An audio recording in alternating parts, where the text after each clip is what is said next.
how we're empowering our staff that is working with IDPs.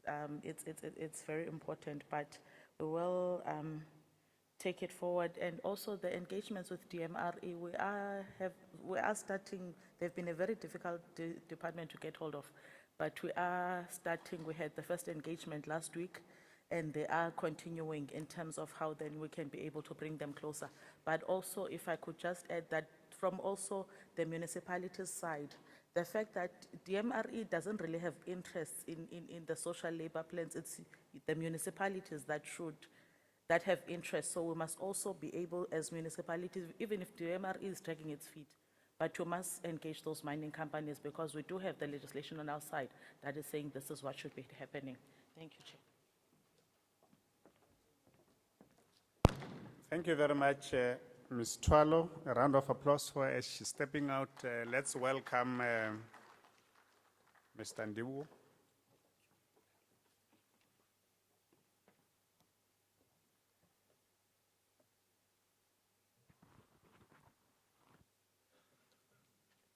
Good morning and greetings to the entire leadership and my fellow colleagues from municipalities as well as within SALGA. I am going to share with you a presentation that is going to deal with issues that has to do with the review of the municipal compensation benefits managed services for employees. This is an initiative that covers employees and not councillors, because councillors are not employees of municipalities, but they are the employers. And in terms of the outline, I'm not going to waste your time because I will go through slide per slide at a high level, just covering all those critical areas that we need to share with you. As this initiative, it's not the first time that it comes to municipalities. It has been presented to municipalities in the 2019 PMAs. Unfortunately, it was not taken forward as a result of a rejection, or it was declined by the Department of Employment and Labor. As you can see, I'm not going to waste your time further also around this slide, because it is a slide that covers the mandate of SALGA, which shows that the mandate of SALGA is anchored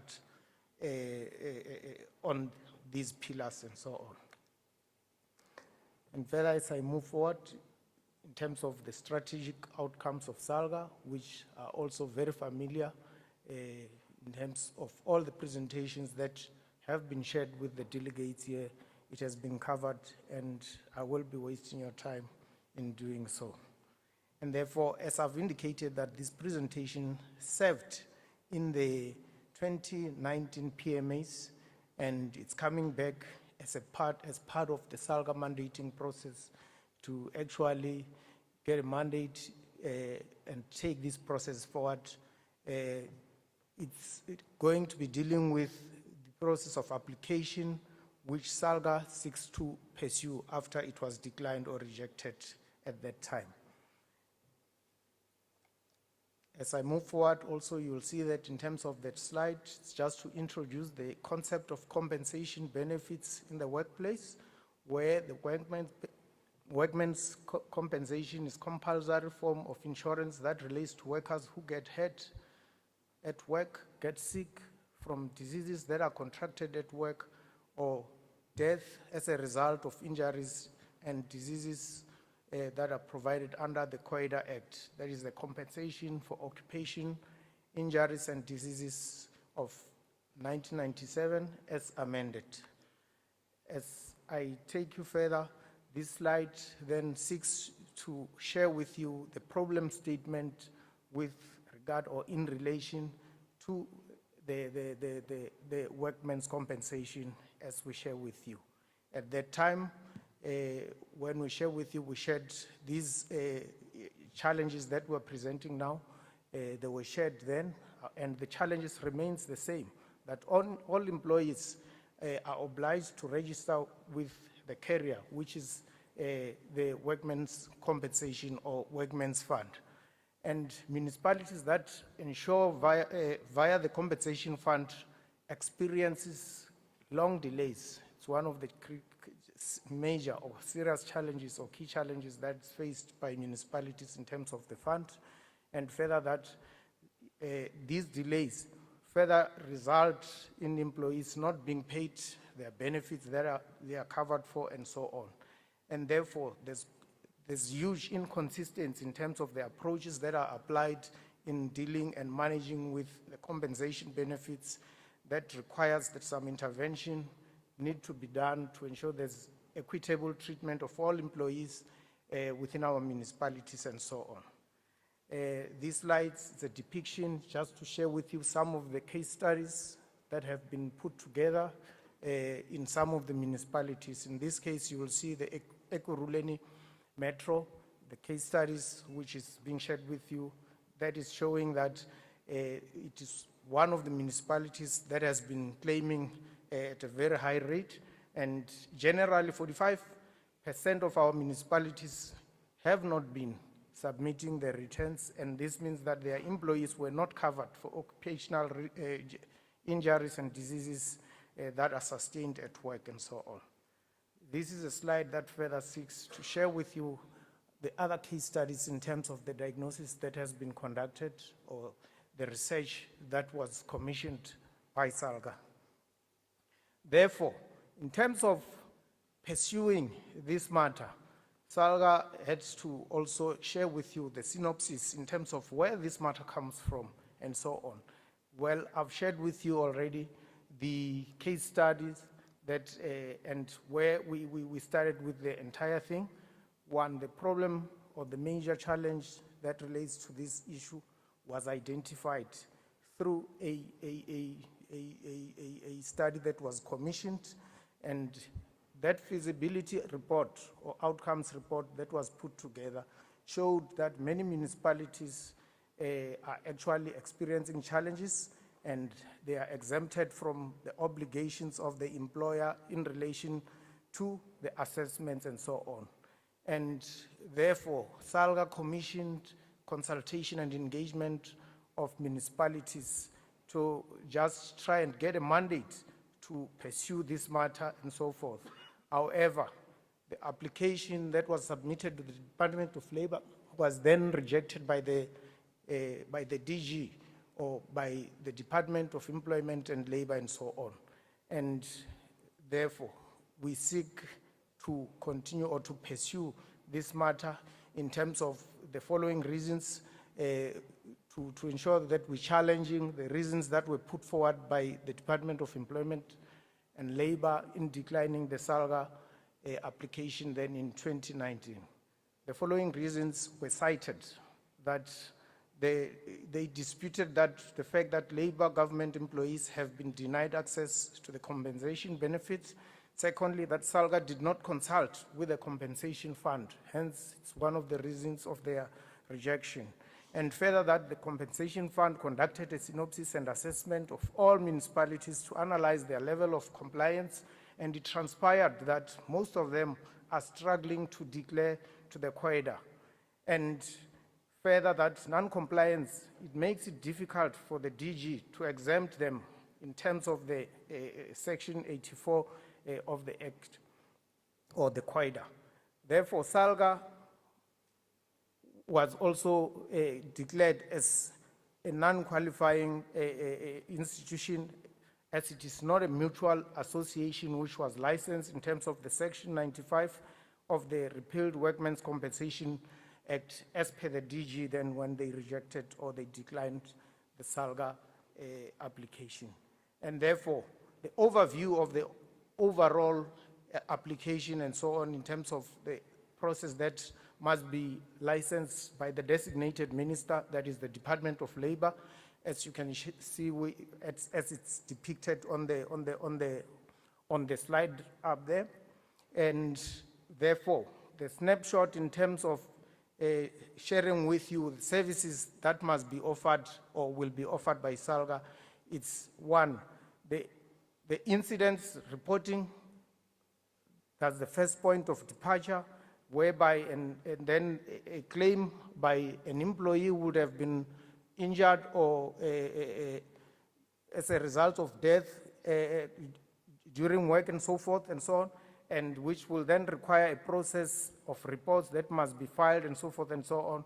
And thereafter, there will be issuance of medical report, which then finds expression through the processes that must be followed, whereafter the submission and resumption of a report upon the return to work of an employee after the medical report has indicated whether the employee must return to work and so forth and so on. And further, in conclusion, maintenance of all the records and documents that would have been processed in that entire whole process. Therefore, SALGA is suggesting that this entire cumbersome process that is involved in this whole thing can be shortened and to ensure efficiency and so forth.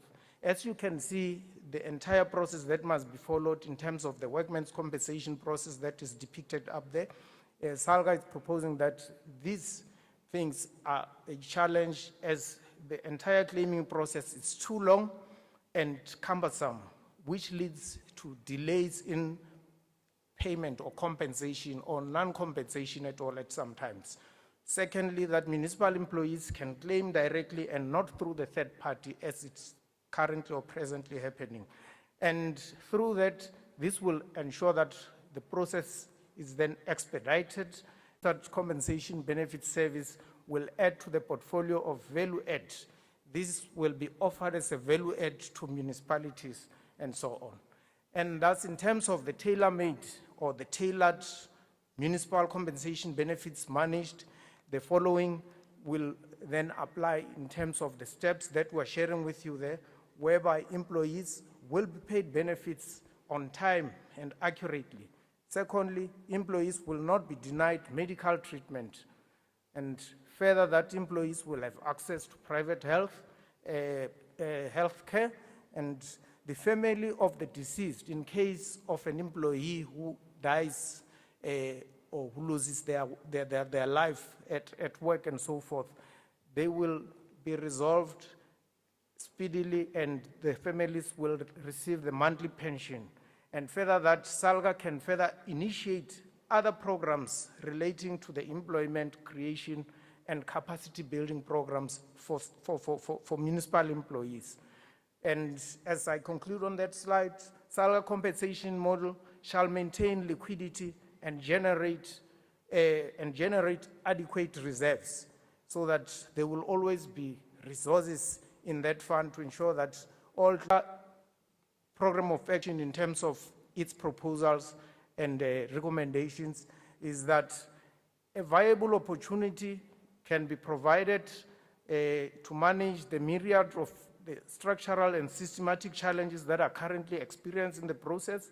Secondly, that SALGA is further envisaging an approach to the matter that will create a conducive environment for the creation of a memorandum of understanding, of course, with the Department of Employment and Labor, in order to leverage the assistance and sounding board of the department to meet qualifying requirements. And lastly, to facilitate a compliance with the requirements of Section 83 of the COIDA Act, whereby all municipalities that are currently not exempt will declare their return of earnings as required by the Compensation Commission. And as I conclude, the recommendations in terms of the mandating process that we're putting forward to the PMAs is that we recommend that the PMA should adopt the repurposed municipal compensation benefits implementation model that we're presenting to you for municipal employees. Secondly, we recommend that the PMA should endorse a multidimensional and progressive approach that we're presenting to secure a licensing mandate from the designated department and entity, that is the Compensation Fund, as well as the Department of Employment and Labor, which entails a memorandum of understanding with the relevant stakeholders, and secondly, in the first instance and thereafter, compliance with the qualification provisions of the compensation for occupational injuries and diseases, that is the COIDA Act, as amended.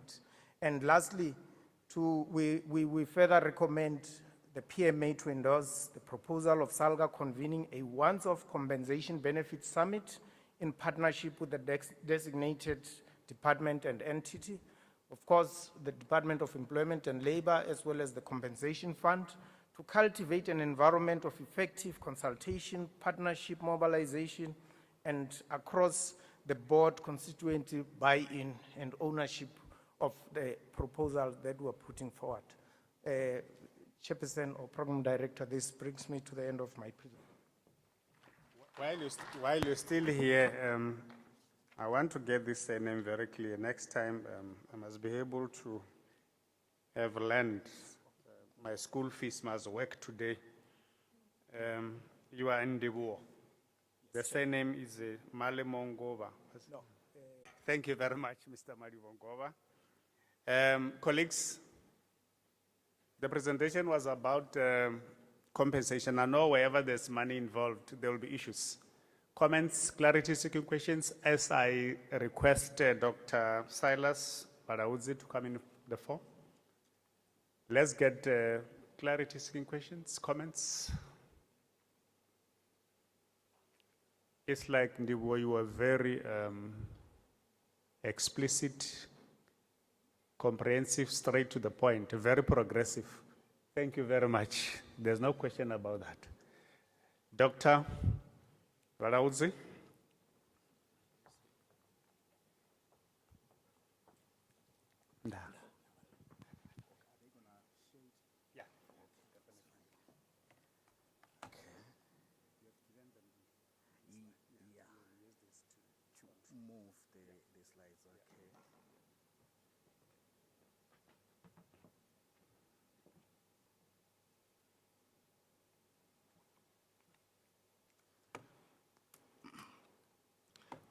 Okay, no, thank you very much, Program Director, and greetings to the leadership, honorable members, greetings to colleagues, and all protocol observed. In the interest of time, I'm basically gonna skip some of the slides, but I will take you through the core message of this STS-TID rollover, Standard Transfer Specification rollover. So what exactly is this STS, Standard Transfer Specification, and what is TID, Token Identifier? And I must indicate that we have distributed a brochure that will give you a lot more information in terms of what are these terms mean, and what is the rationale behind why we're presenting this. So the Standard Transfer Specification is basically a global technology. What it does is that it transfers the electricity, water, and gas prepayment tokens. It is for the prepaid meters. The municipalities as well as ESCOM do use this technology to measure and charge water. This is not only a South African standard, it is used across the globe. Over 500 utilities that use this technology for their prepayment meters. And over 40 countries across the globe do use this. So in the country, we have got over 70 million of these meters that are based on the STS technology. ESCOM has got over 7 million. Then as municipalities across the country, we've got over 4 million prepayment meters that use this technology. So now, what is the problem? Why are we here? Why are we talking about these prepayment meters to the honorable members as well as colleagues? Of course, this is one of the revenue threat matter that we need to relay the message to the honorable leadership so that they can know what will happen next year if something is not done in the municipalities that are licensed distributors. So all these prepaid meters or prepayment meters that are based on this technology, which I've said we've got over 4 million in the country, in the local government, they will stop dispense electricity from the 24th of November 2024. So this is the fact, it's not a speculation. What does that mean is that all these prepaid meters on the 24th of November 2024 at 8:15 p.m., they will stop dispensing electricity. So that's the problem, and we need to manage that. Of course, there are various reasons that are associated with that particular matter or that particular challenge for stopping dispensing electricity. They will also reject any new credit tokens that will be entered after 8:15 p.m. on the 24th of November 2024. Then what do we, and this is the threat to the sales of electricity, to the service provision. So what will municipality need to do? I'm not going to take time on this. We have presented this many times to technical managers in different platforms. They are well aware of the stages or steps that needs to be taken in order to mitigate this risk. But in essence, municipality will need to follow the 3 steps, which is all about upgrading the vending software, and of course, application or applying for the 2014 base date for all their key management via the key management center, and make sure that they do the TID rollover key change to in all these STS meters. So that's basically what the municipalities will need to do. The technical managers are well aware of this honorable leadership. So these are the 3 steps that will need to be, or options rather, that municipalities will need to do. And surely some of the municipalities in Limpopo have started this process. What happens is that all these meters will need to be reset. What do I mean by reset? The vending software will issue 2 reset tokens for each and every meter, which will need to be entered into the meter. 2 reset tokens is actually 40-digit units. One reset meter has got 20-digit units, just like the token, credit tokens. So this will need to be entered into the meter. Option 1, it can be done by customers when they purchase electricity. In practice, it will mean that when I go to purchase or recharge electricity, next time they give me 2 reset tokens, plus the 3rd one, which will be for electricity that I would have bought on that given day. And of course, the awareness would have been conducted to say, this is what you need to do. Option 2, the team in the municipality can do this door to door. Option 3, either a service provider. So as I said, we're gonna see which municipalities have started, how far, which municipalities have not yet started. So this is the challenge. It has to be done. If not, there will be a crisis next year, November 2024, on top of the crisis. So the implication, what will happen? Question is, what will happen if municipalities do not reset all their meters? Good question. A lot of things will happen. One being that customers are not going to receive electricity. It won't be load shedding. It will be because meters have not been reset. So that's a problem on its own. 2, it will mean that municipalities will lose revenue, as we know that we generate lots of revenue from the sales of electricity. 3, it will mean it may happen that some of the customers may bypass the meters, which will result in huge non-technical losses, and of course electricity theft. So these are the risks. Meters have to be reset. If not, these things will actually happen. It will be a crisis. So what will happen if, well, not if, what will happen when municipalities have reset all the prepayment meters? Will be revenue recovery, 15 to 30%. All these meters that are illegally connected will actually be discovered and will be dealt with. The customer database will be updated. What we are doing as SALGA is that we are in touch with all licensed municipal distributors. We are requesting the number of prepaid meters, and I will tell you that we get X number on the database of the municipality. But when the very same municipalities start to conduct audits on the ground, the number doubled. What will mean is that there are numbers in the municipal database which is not the same with the numbers of meters on the ground, and that is a problem. And there are many meters that are actually not active, but they are dispensing electricity, and that is a non-technical losses. So this is what will be discovered in the process of implementing this project. What support have we done? I'm not gonna just take time on this, Chair. Basically, we conduct workshops, information sharing sessions. We are in a process of inviting ESCOM. We have done that before in some of the platforms they have participated. Nevertheless, we are writing a letter to the ESCOM CEO requesting a formal collaboration so that we can have ESCOM in these platforms. Because what I'm going to present to you now is the number of meters that are managed and owned by the municipalities. Yet we know that ESCOM has got actual double of what we have as municipalities of these prepayment meters.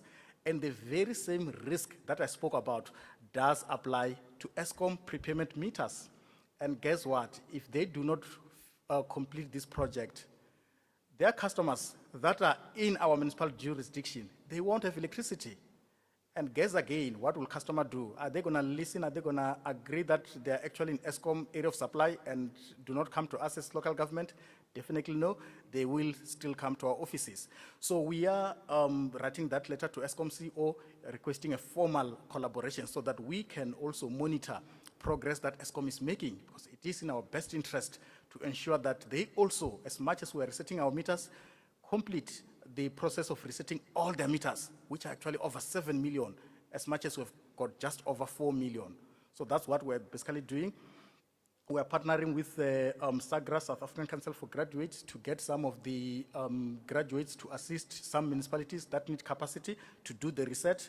And we have established the dashboard, which is on SALGA website. Dashboard contains number of meters per municipality, how many each municipality has, and then how many have been reset and how many outstanding. So it helps us as SALGA to track down municipalities that are lagging behind, and of course to intervene and support and make sure that by November 2024, all meters are basically reset. So this is actually the status of this project. Let's start at a national level. But all in all, as I said, we've got this dashboard on the SALGA website, main page. We've got 164 in the country, licensed municipal distributors. And out of 164, only 113 are actually on our dashboard as we speak. It's actually 68% of the licensed distributors. What does this mean is that there are municipalities that still ignore our calls. We have called all municipalities that are licensed distributors, sent email left, right, and center for the past 2 years, but there are still municipalities that are not giving us this data. And why should they give us the data? Precisely because we need to know which municipalities are struggling, we need to know which municipalities need to support, we need to make sure that all their meters are reset. But what happens when these municipalities do not give us the data?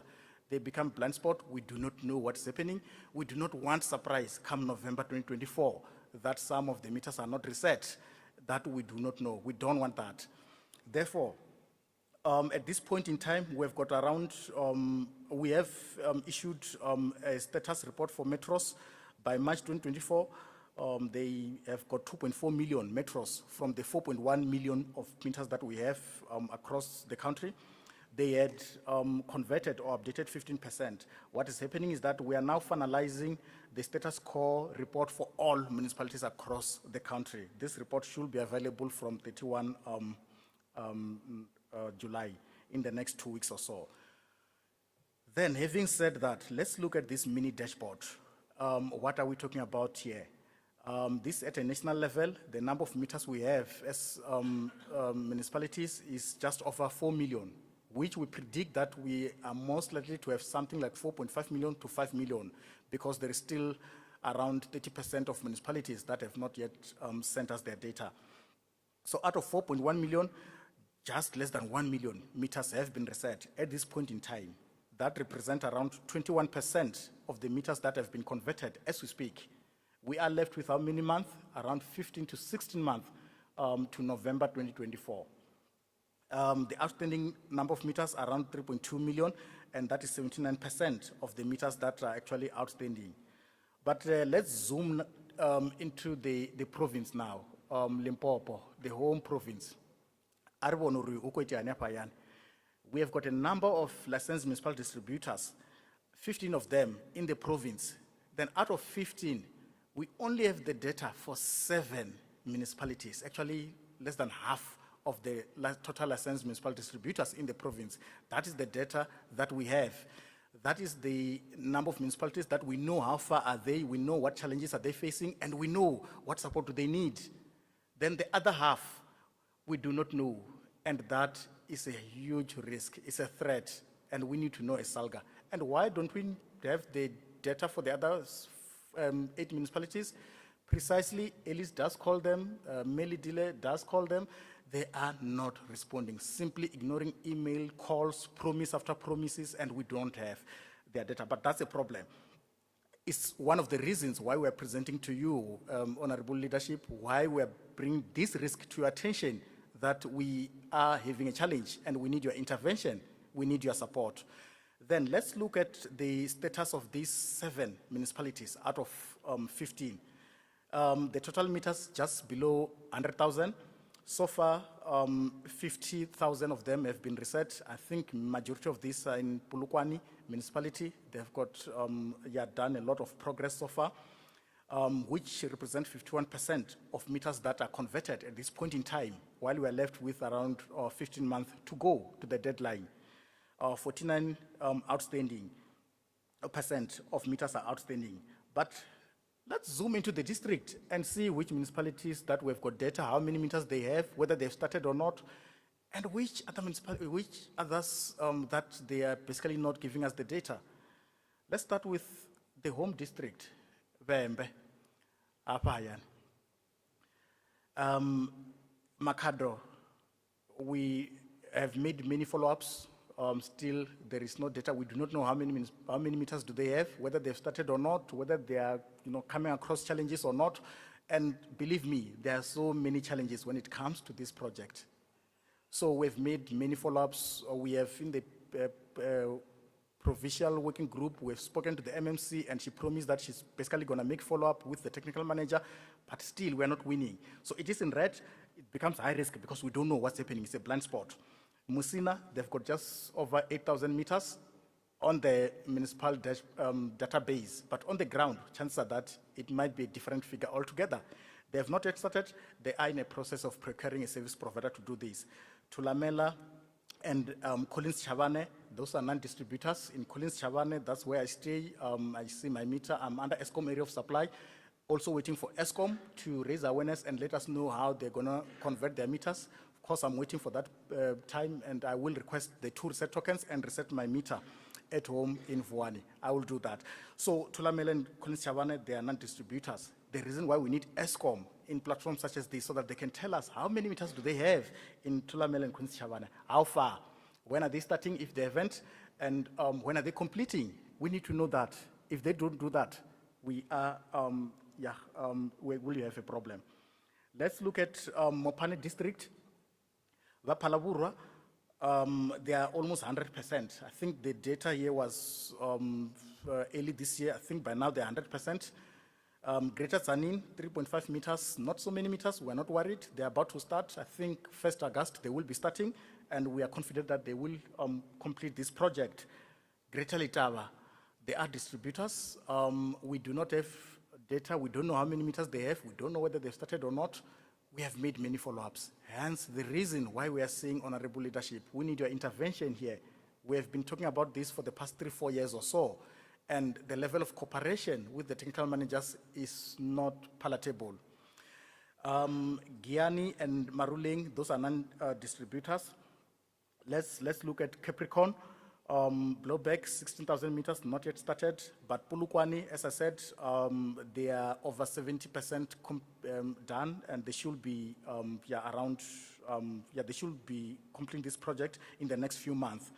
Mole, they are licensed distributors, but we do not have the data in terms of number of prepayment meters.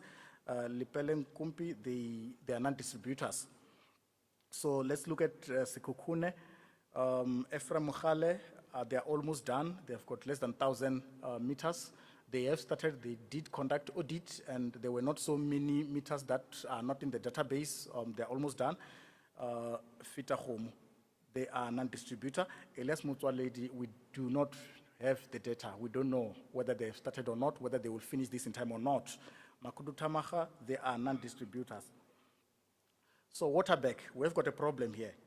Bella, just over 10,000. They are in a process of, they're about to start. Tabazimbi, 6,000. They are also in a process of procuring service provider to upgrade the vending software and start. But you look at Lepalale, Modumule, as well as Mukhalakwena, we are very much worried. There is no communication. I don't know how many times Elise spoke to them. Elise is my colleague in Limpopo. He's talking to all these municipal distributors, technical managers specifically, but still they're ignoring him, and it's worrisome. Therefore, we are saying to honorable leadership, do help us. We are worried. 15 months to go.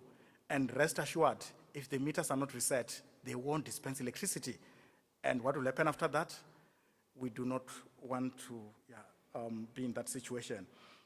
But anyway, Chairperson, these are some of the challenges that many other municipalities that have started are coming across. I'm not going to waste time on this in the interest of time. So many things are happening, but what we have done is that we have issued a circular to all municipalities, provided advice in terms of how you should start this process, and also making sure that as soon as we enter into collaboration with ESCOM, we are going to do awareness together with ESCOM, because there is no use for municipalities to do this awareness alone, yet other customers across the street is under ESCOM area of supply, and then the customer doesn't hear anything, yet both these two customers are on a prepaid. Then we're going to do this together with ESCOM. In conclusion, what we are going to do going forward is that we will continue to collect data in terms of update around how many meters are being reset in the remaining 15 months. But for those that we will notice that there is no progress, we are going to engage the leadership. We're going to find out what support do they need, and we're going to provide that support. We're going to update the vending software. We're going to update the dashboard every now and then. What is beauty about the dashboard, which is on SALGA website, leadership and colleagues, is that you do not need to call technical manager to find out what's the progress in your municipality. Go to SALGA dashboard. It will give you information in terms of how far are we, or how far is your municipality is in resetting the meters. So we will continue to present this risk or threat to different platforms, including working groups or PMA such as this, so that you can have a better understanding around the magnitude and severity of this particular risk as we then move closer to November 2024. We will also, together with marketing, raising awareness. You might have seen some of the SALGA's email at the signature. There is a message around what needs to be done in this particular subject and what will happen on the 24th of November 2024. And what happened is that at the National Working Group of 29th of June 2023, we did take a resolution that the provincial chairpersons of the energy and electricity need to report or give monthly progress to the national chair of energy and electricity of the working group, so that we can, when towards 2024, know on a monthly basis what is the progress, what's happening. So rest assured, the provincial chair is basically also gonna let you know what is happening, which municipalities are basically lagging behind, and what support should they be given to ensure that all their meters are basically reset by November 2024. As I said earlier, there is a brochure that has been distributed to everyone, and we are saying for more information, look at the brochure or go through the brochure. There is every information, and of course our PDO, Melidile, as well as Elise, they are also available for any follow-up or question. Thank you very much.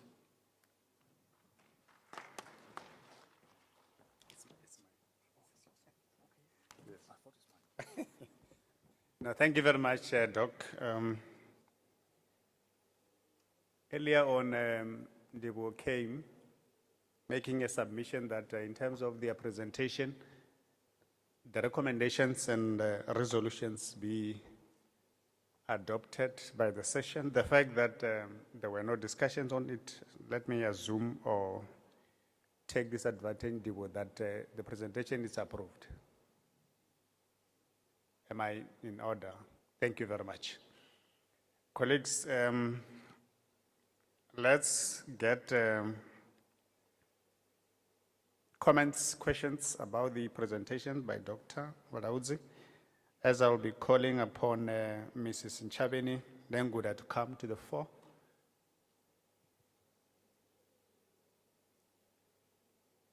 Clarity seeking questions, comments, inputs? By the look of things, Doc, your presentation was very straightforward. Thank you very much, Doctor. Loud and clear. As we are coming, Mr. Nenguda, you know, in 2021, to be an employee of ESCOM, you would have a very serious thick skin, crocodile one. I remember when we came in as a youth council, I had to address defending the load shedding, and but at least now it's like we are used to. It's our daily bread, but as government, I would say that those of us who were given the responsibility, let's make sure that we deal with this challenge that we are facing. Thank you very much. You're welcome, Mr. Nangu. That's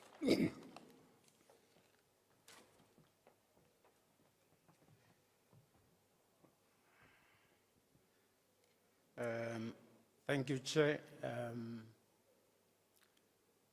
We honorable councillors, colleagues in our midst, and colleagues from ESCOM.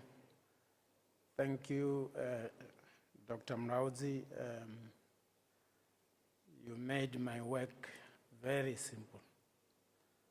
I'm only going to deal with what ESCOM is going to do to make sure that the challenges that Mr. Mrauzi indicated here in today are not going to happen and make our customers, our communities to suffer the consequences of our inactiveness. I'm going to deal with issues that relates to the province of Limpopo. In total, we do have a number of 1.5 million customers in around Limpopo. It is possible that the number is more relevant to the reasons that Mr. Mrauzi gave. Our intention is to start the rollover now in July. We were planning to start next week, but because of challenges with the banks, we do have customers that are buying online, and we are still trying to make sure that as they buy online, they get the 2 tokens that Mr. Mrauzi was talking about. The only difference between ourselves and what SALGA presented is that we call our project key revision number rollover project, which means that the meters that are out on the field now, the key revision number code is code number 1. And when we change that code, the code is going to be number 2 in order to reset the same meter for it to be active and be able to supply electricity to our customers without any haste. It's true that we are late, but we are at most going to try our level best.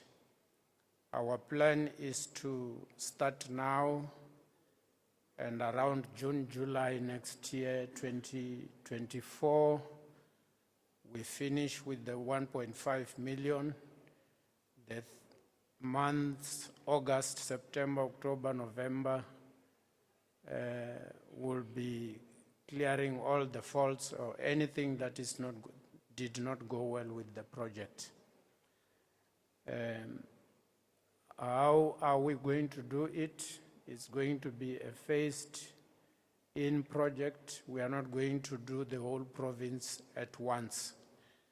We are going to choose a village or villages that are closer to each other, or towns that are closer to each other, start with them, and such customers will also be informed as and when we are going to deal with the resetting of the code within the specific villages or areas. We appreciate our coming here today because SALGA becomes one of our stakeholders. I had the opportunity of going to one of the municipalities 2 weeks back, and it is true, Dr. Mlaudzi, that there are those who are saying they don't even know about this particular project, indeed, and it is a worry to us as well. Indeed, communication must be done to those municipalities in order for us to move together. The other stakeholders that we are going to include are our district municipalities, local municipalities, councillors, community energy forums, customers themselves, tribal authorities, and in any forum where we are going to have the opportunity to stand up in front and talk about this similar project. The losses that Dr. Mlaudzi talked about are going to be very challenging if indeed we are not able to do the project as anticipated.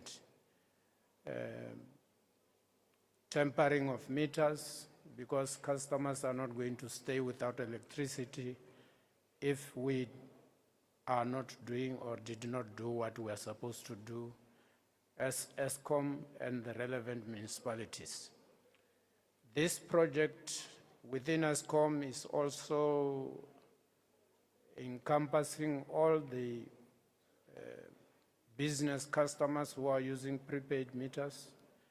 They are also going to be affected. So the financial implications to both the municipalities and ESCOM are severe if we fail to do what we are supposed to do. The steps that Mr. Mlaudzi spoke about here are the ones that we are going to follow, but we are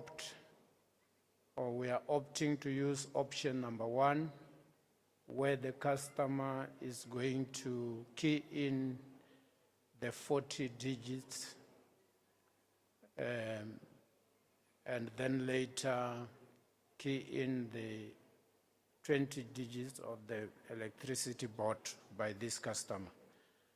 What will happen is that a customer given those 2 receipts will then key in the first 20 digits, wait for the meter to accept, and then key in the second 20 digits, wait for the meter to accept, and then key in the 20 digits of the third receipt of the receipt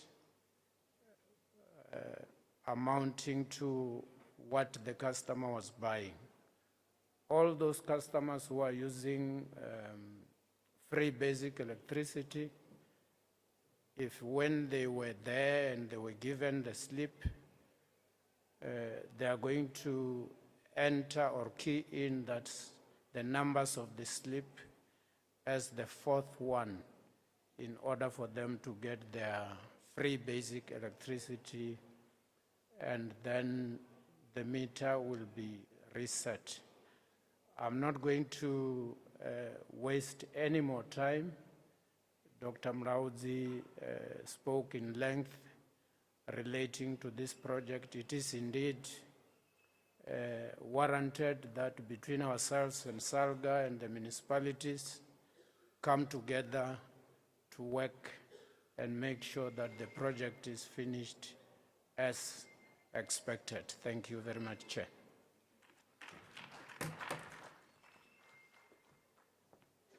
Thank you very much, Mr. Nemguda.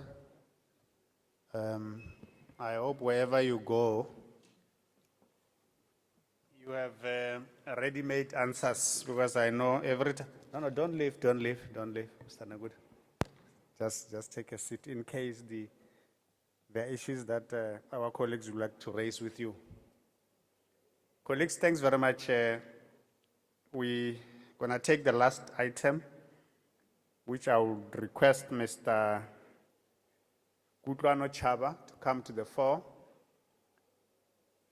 Maybe also indicating among panelist members, who's Ms. De Gracia Schultz, Mr. Vusani Necherando, and Ms. Rebecca Katangi, so that they can come to the fore. Mr. Nanguda, can I check in case there are clarity-seeking questions from, well, I see there is a hand. One. Okay. Can I have a mic? Only one hand. Okay. Thank you. Welcome back.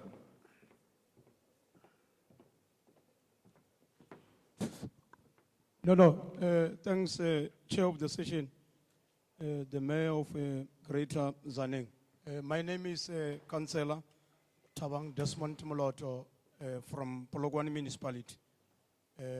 Mr. Nengunda, I'm MMC in Polokwane responsible for energy. And what we have presented here today to the forum, as Polokwane Municipality, we have met with Customer Services, Caroline Takula and the team regarding this particular project that we have explained. But I have maybe one question to you, Mr. Negunda, precisely on the issue of this KRN project.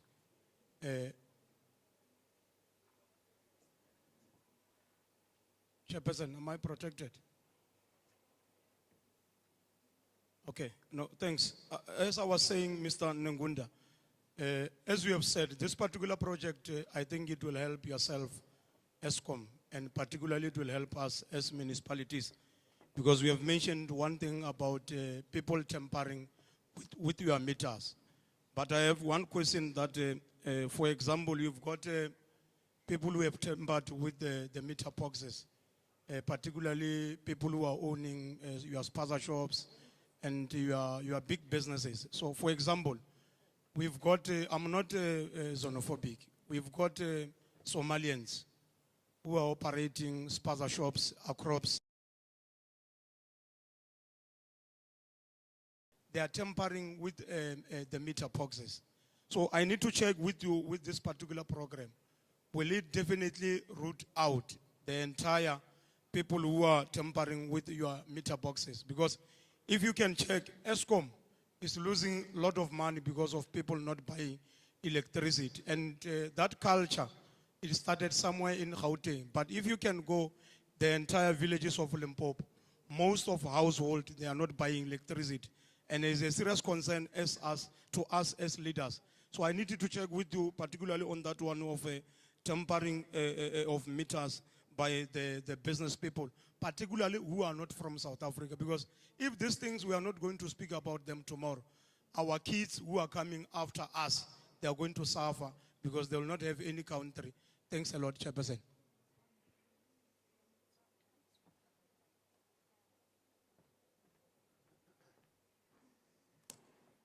Thank you for the comment.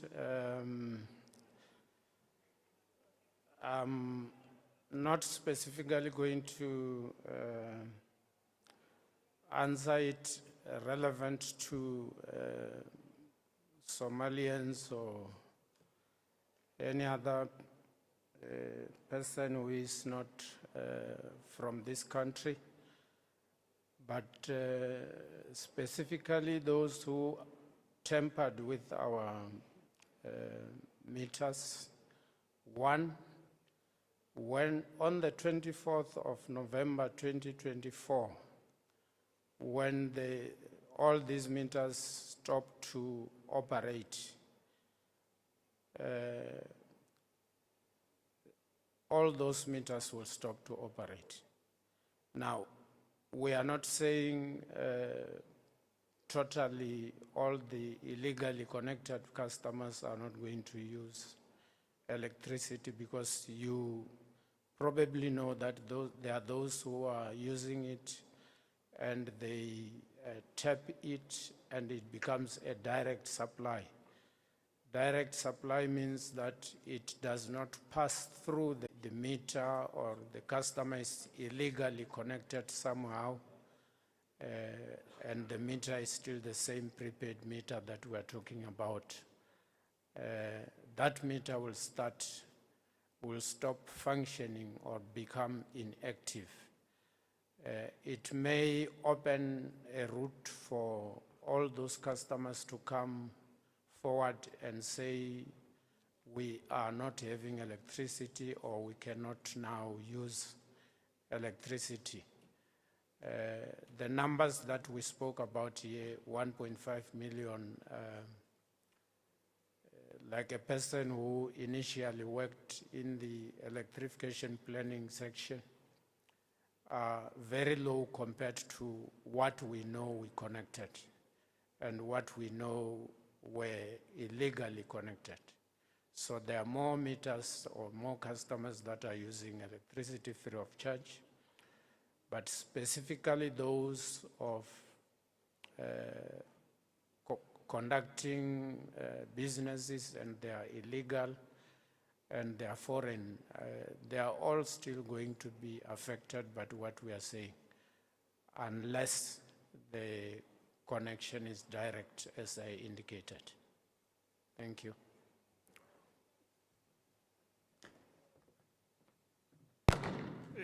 My apology. Thanks very much, Mr. Nenguda. Mr. Chaba, will be at your mercy now to lead the panel. Let me once again take this opportunity to thank you, colleagues. I've come to the end of my session.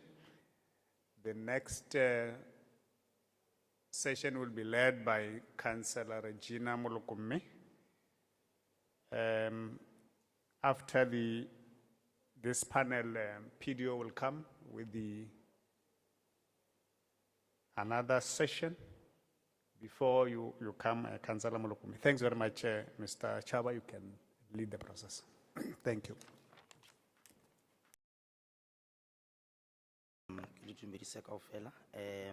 I'll just, in the interest of time, just piggyback on the protocol observed. As per agenda, the topic that we're going to discuss is about how we can position digital skills as a vehicle or a conduit to transform local government. I mean, in the last day and a half, we've been hearing a number of things from a capacity building point of view in a number of areas. And we're just trying to close that loop by covering this conversation of digital skills, technology skills, and so forth. And it covers, areas where we look at the digital skills required of our ICT professionals in municipalities, but also the skills that are required by the administration, those that are using those technologies, but also the political leadership as well, not excluding also the community at large. And it's all based on what we seek to achieve in terms of addressing our local government problems through the use of technology, and then the tools required to actually address those problems, and therefore what skills then should we focus on in using those tools to address some of these challenges that we have. So in achieving that, we've got 3 panelists, one who's actually online, who will just quickly give us some submissions from their perspectives. One is Ms. Rebecca Gatangi from the SA Cities Network, who heads up the innovation space. She will share perspectives from that kind of that urban focus, and then she'll be followed by Mr. De Gracia Schultz from SES, which is a software company focusing on decision support systems and data systems. And then Mr. Vusani Nechirando, who is a lecturer of information systems and a PhD student at the University of Venda. And then after that, I'll just sweep the whole conversation by just clarifying and sharing with yourselves what we're doing at SALGA, how far we are in our capacity and digital skills program, and then hopefully we can finish that session with an agreement of sort of how we can partner with the likes of your SES and the University of Venda to develop some programs from a digital skills point of view for our province as required. So without wasting time, I'll just quickly check if Ms. Rebecca Katangi is online, if she's able now to share her submission. Rebecca, are you there?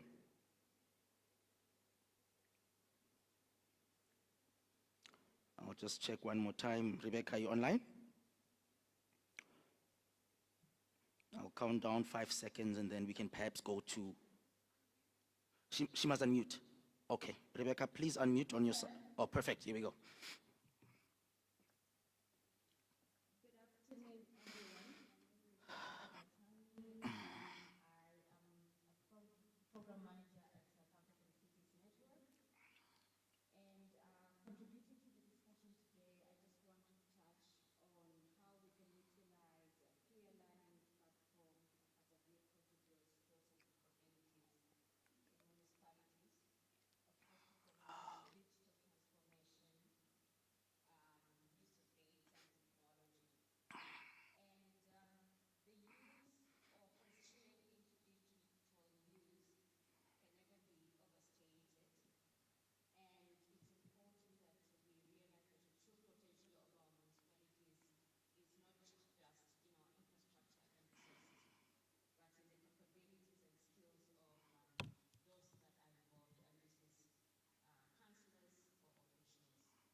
where we end up duplicating efforts, purchasing similar softwares or hardwares that could be shared. But for us to build capabilities and skills relating to this, we need to collaborate amongst each other. And this interdisciplinary approach will give us a holistic understanding of what's happening, what impact is there across various functions, leading to comprehensive and integrated digital strategies.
No, thanks.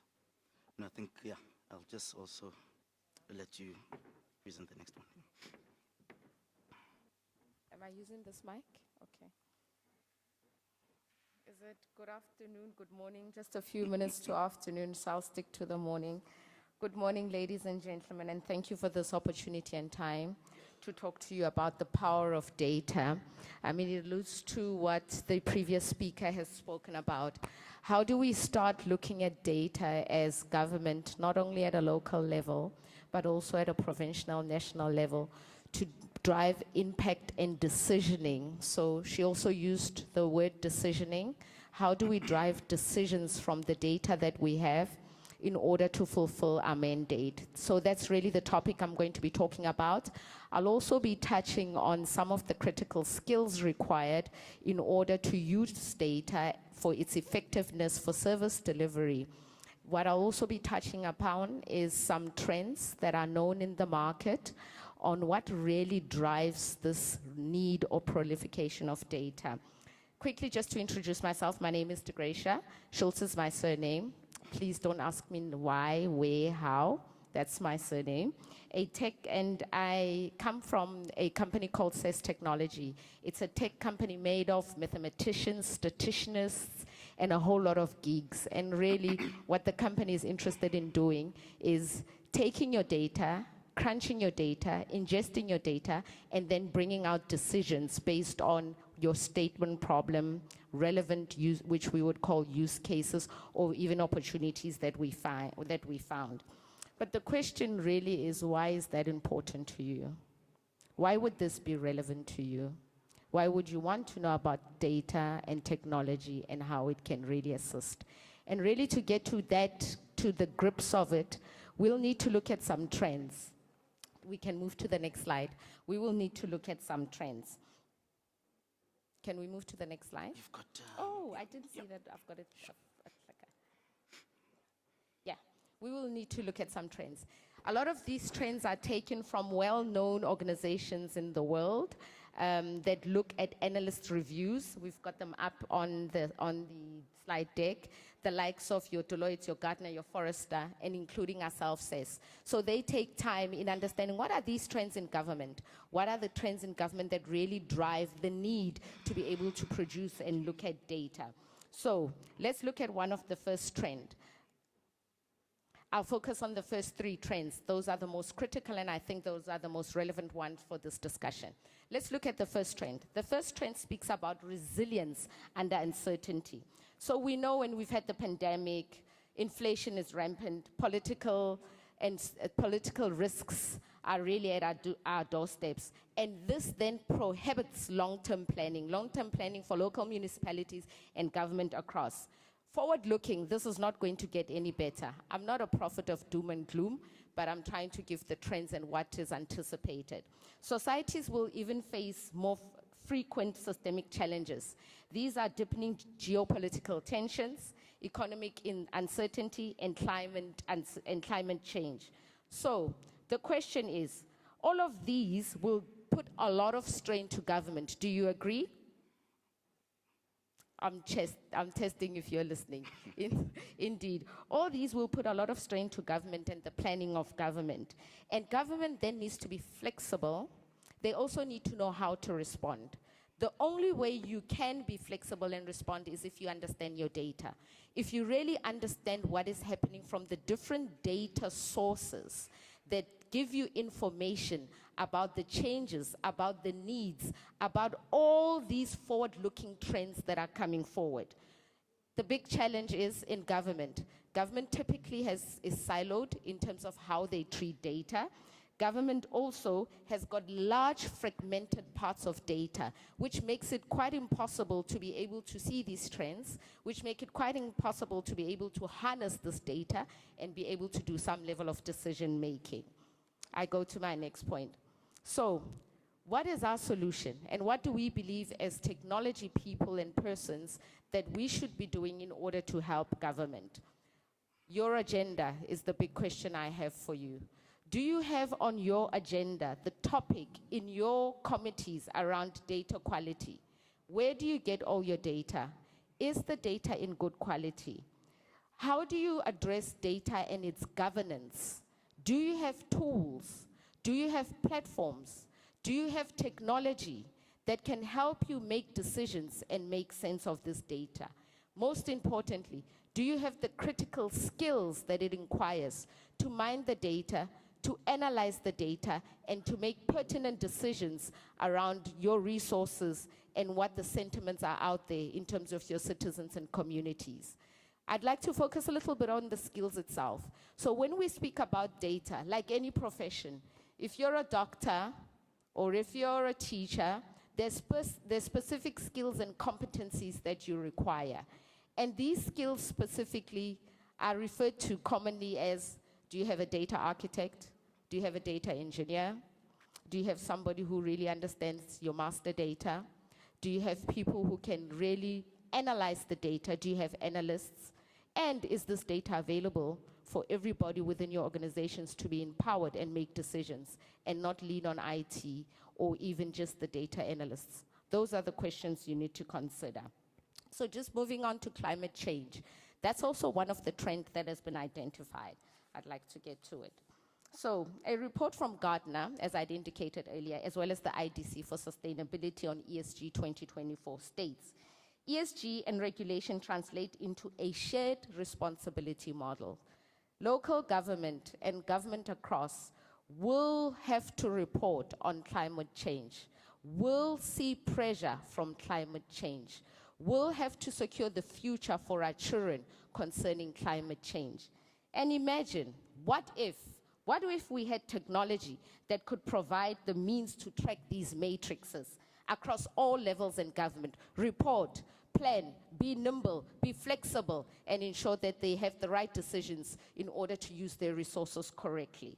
What if we had technology that could track the new meters that need to be upgraded, shared based on the dashboard that was explained? What if we had technology that could minimize carbon footprint, which is critical for survival and which will put pressure on local municipalities? What if we had technology that could monitor social governance, tools and platforms to tell us what is happening in the social streams, to alert us on time when we know riots are coming, to alert us on time when we are aware that there are incompliant activities that are happening? What if we had technology that could tell us about water issues, that could tell us about issues that pertain to pipes, issues that pertain to upgrade, issues that pertain to predictive analytics? What if we had that technology? Well, the technology is there, but the bedrock of that technology is data.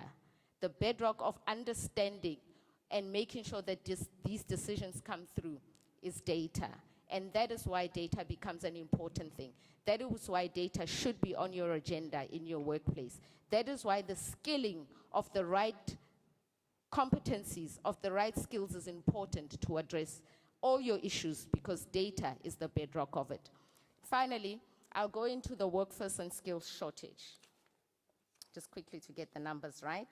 So according to the Institute of Information Technology Professional in South Africa 2022, they conducted an ICT skills shortage.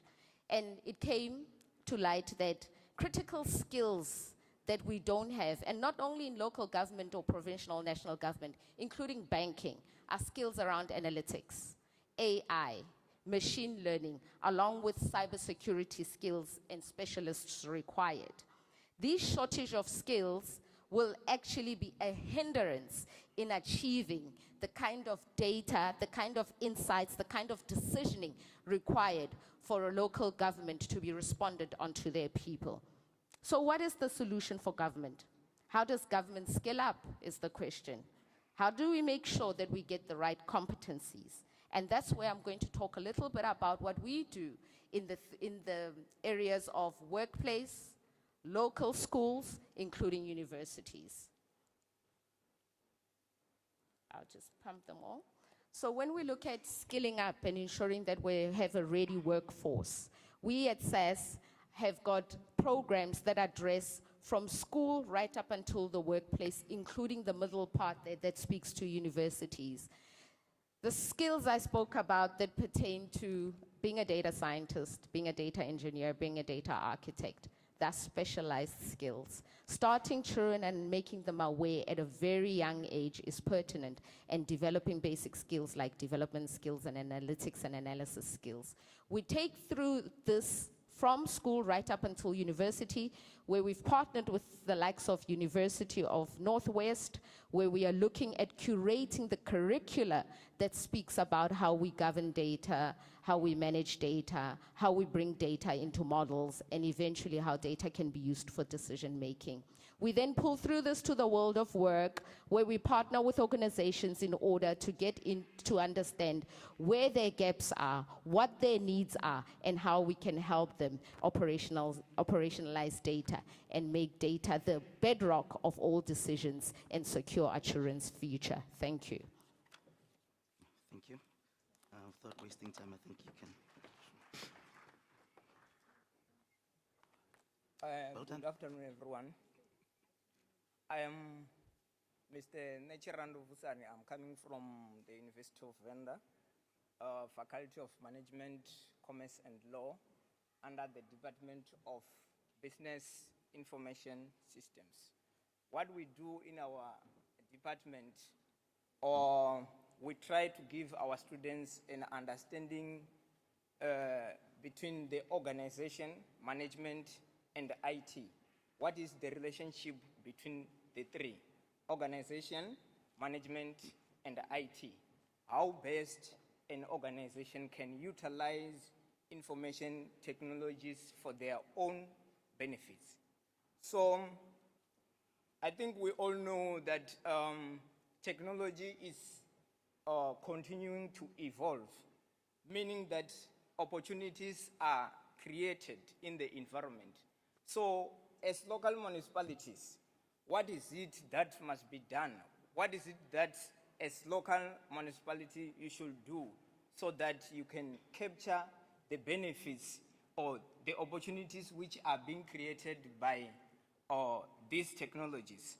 So I have listed 3 or 4 things that local municipalities can do so that they can respond to these demanding digital era.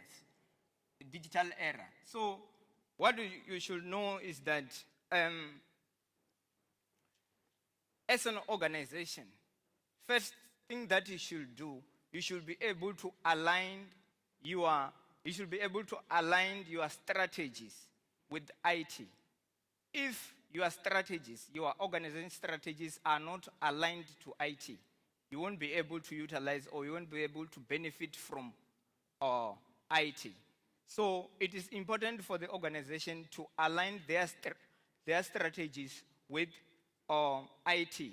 By this, it means that you should be able to know the right technologies that is required or that can assist an organization to benefit.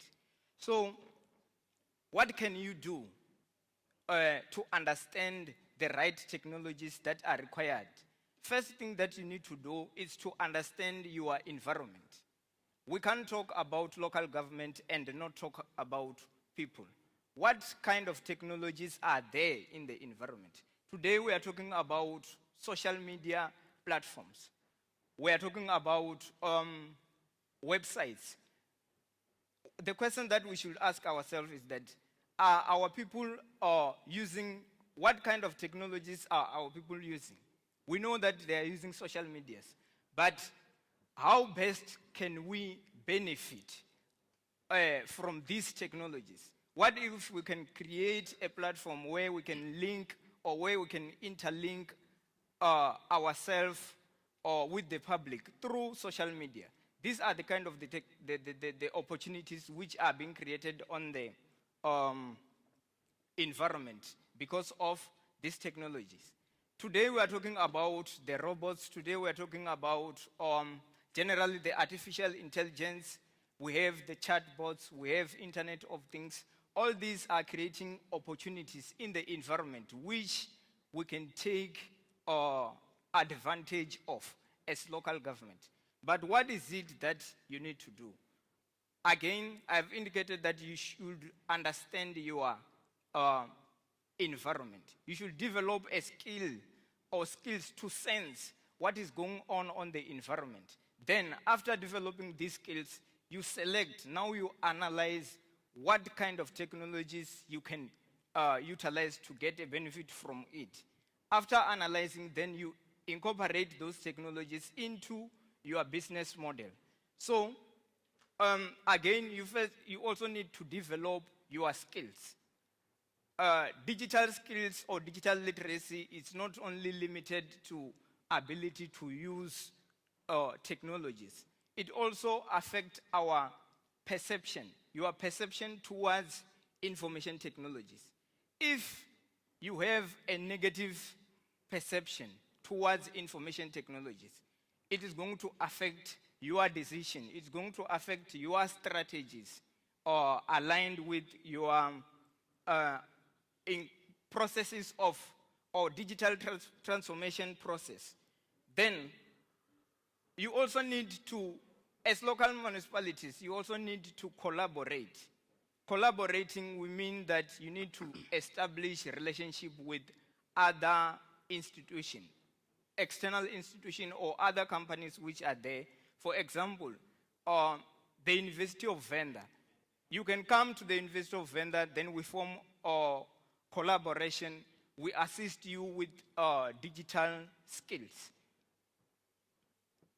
Again, you can also form a relationship with any other private companies so that you can get some knowledge or skills, or your skills can be empowered by the external companies. Then, again, you also need to establish research and development in your organization. If you don't know, if you are not into research, it means that you don't understand what is going on the environment, and you won't be able to respond to those needs which are there on the environment. It is only through research. If you have people who are dedicated into research, now they will give you a feedback of what they've got on the environment, then you implement via their information or the results they got from their researches. Again, you can benchmark. Benchmarking is comparing to other organizations. You need to first understand if there are organizations which are there, which are utilizing these technologies. After identifying those other municipalities which are utilizing these technologies, then you can go to them, you benchmark, you ask how are they able to do it, so that you copy what they are doing and incorporate it on your business model. And one other thing that I think is important, you can also establish things like bursary. You know that here in South Africa, we have some shortage in skills, more especially the IT related skills. But it is only through establishing bursary.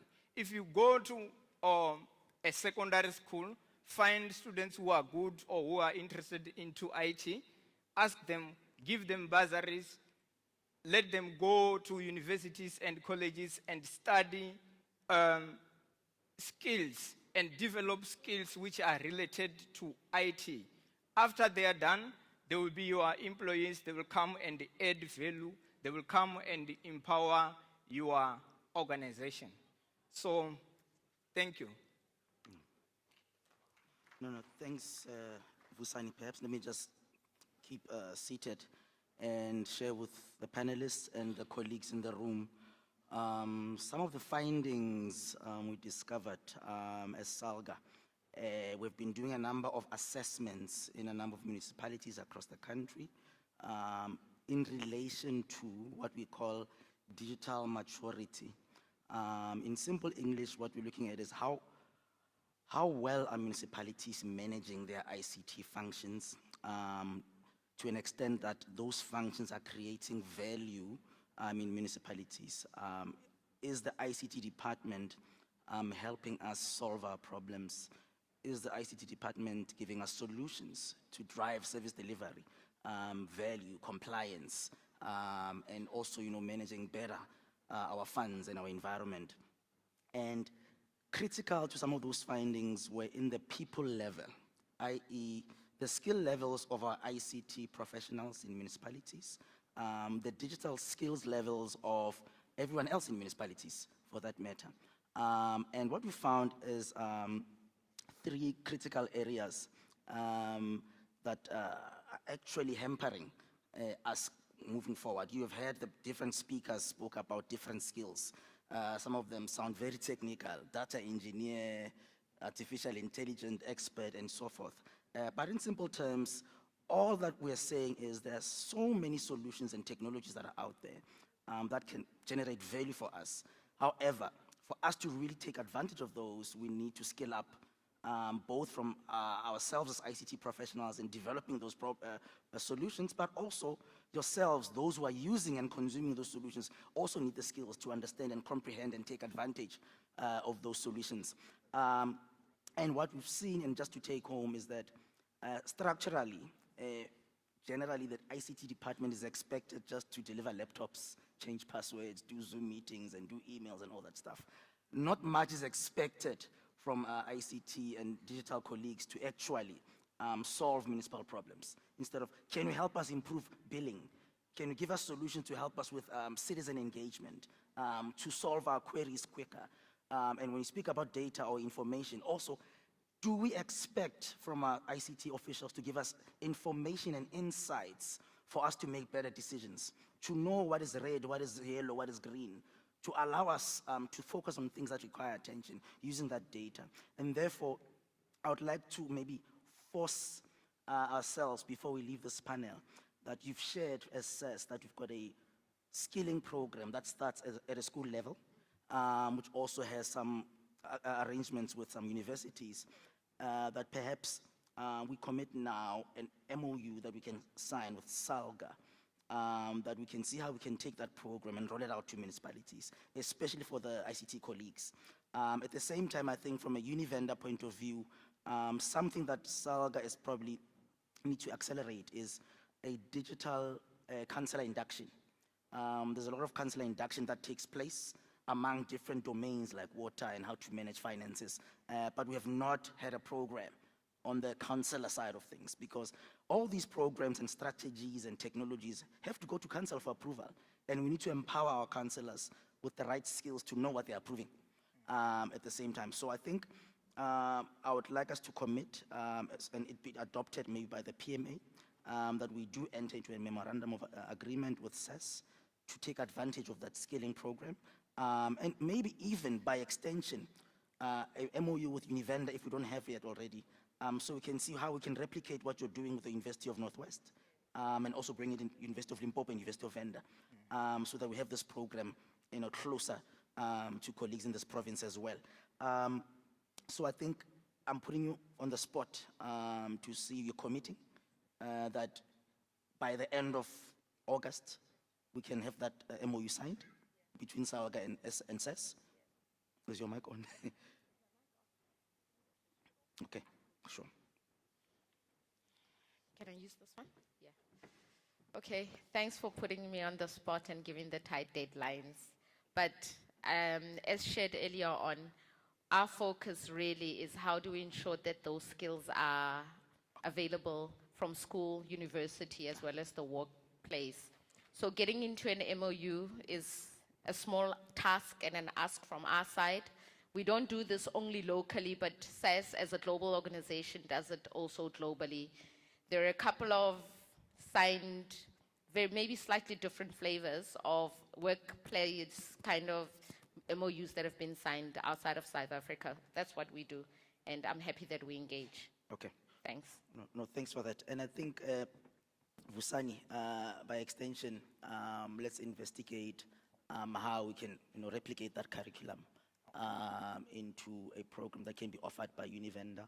And as I said, also maybe the University of Limpopo. That may be a much more of a medium-term thing, but I think on the SES side, it seems like something that's already running. Yes. That we can take advantage of. So I think maybe putting it to the PMA to support that decision. I will also announce that, we have also been talking to your Huawei. They also have a Huawei Academy on things relating to networks and, even cell phone repairs, where we can look at even LED programs at municipalities, where we can then train our youngsters to learn how to fix these phones. We know that, most of these shops that do cell phone repairs are normally skewed to one demographic. And I think for us, from an economic development point of view, it's worth our time to really investigate that. So we'll also make that announcement officially quite soon. I've also mentioned to the PMA that we need to maybe get that support to really drive that digital counselor induction, so we can also upskill our counselors in that space. From a funding point of view, we already have an MOU with the MICT CETA. So it's like a CETA that, in terms of ICT. So we will be also concluding a program so we can fund some of these ideas that we're talking about. And again, this is both for ICT stuff. This is also for people in other departments that want to upskill and learn new skills so that they can do their job better, or even change careers altogether within local government.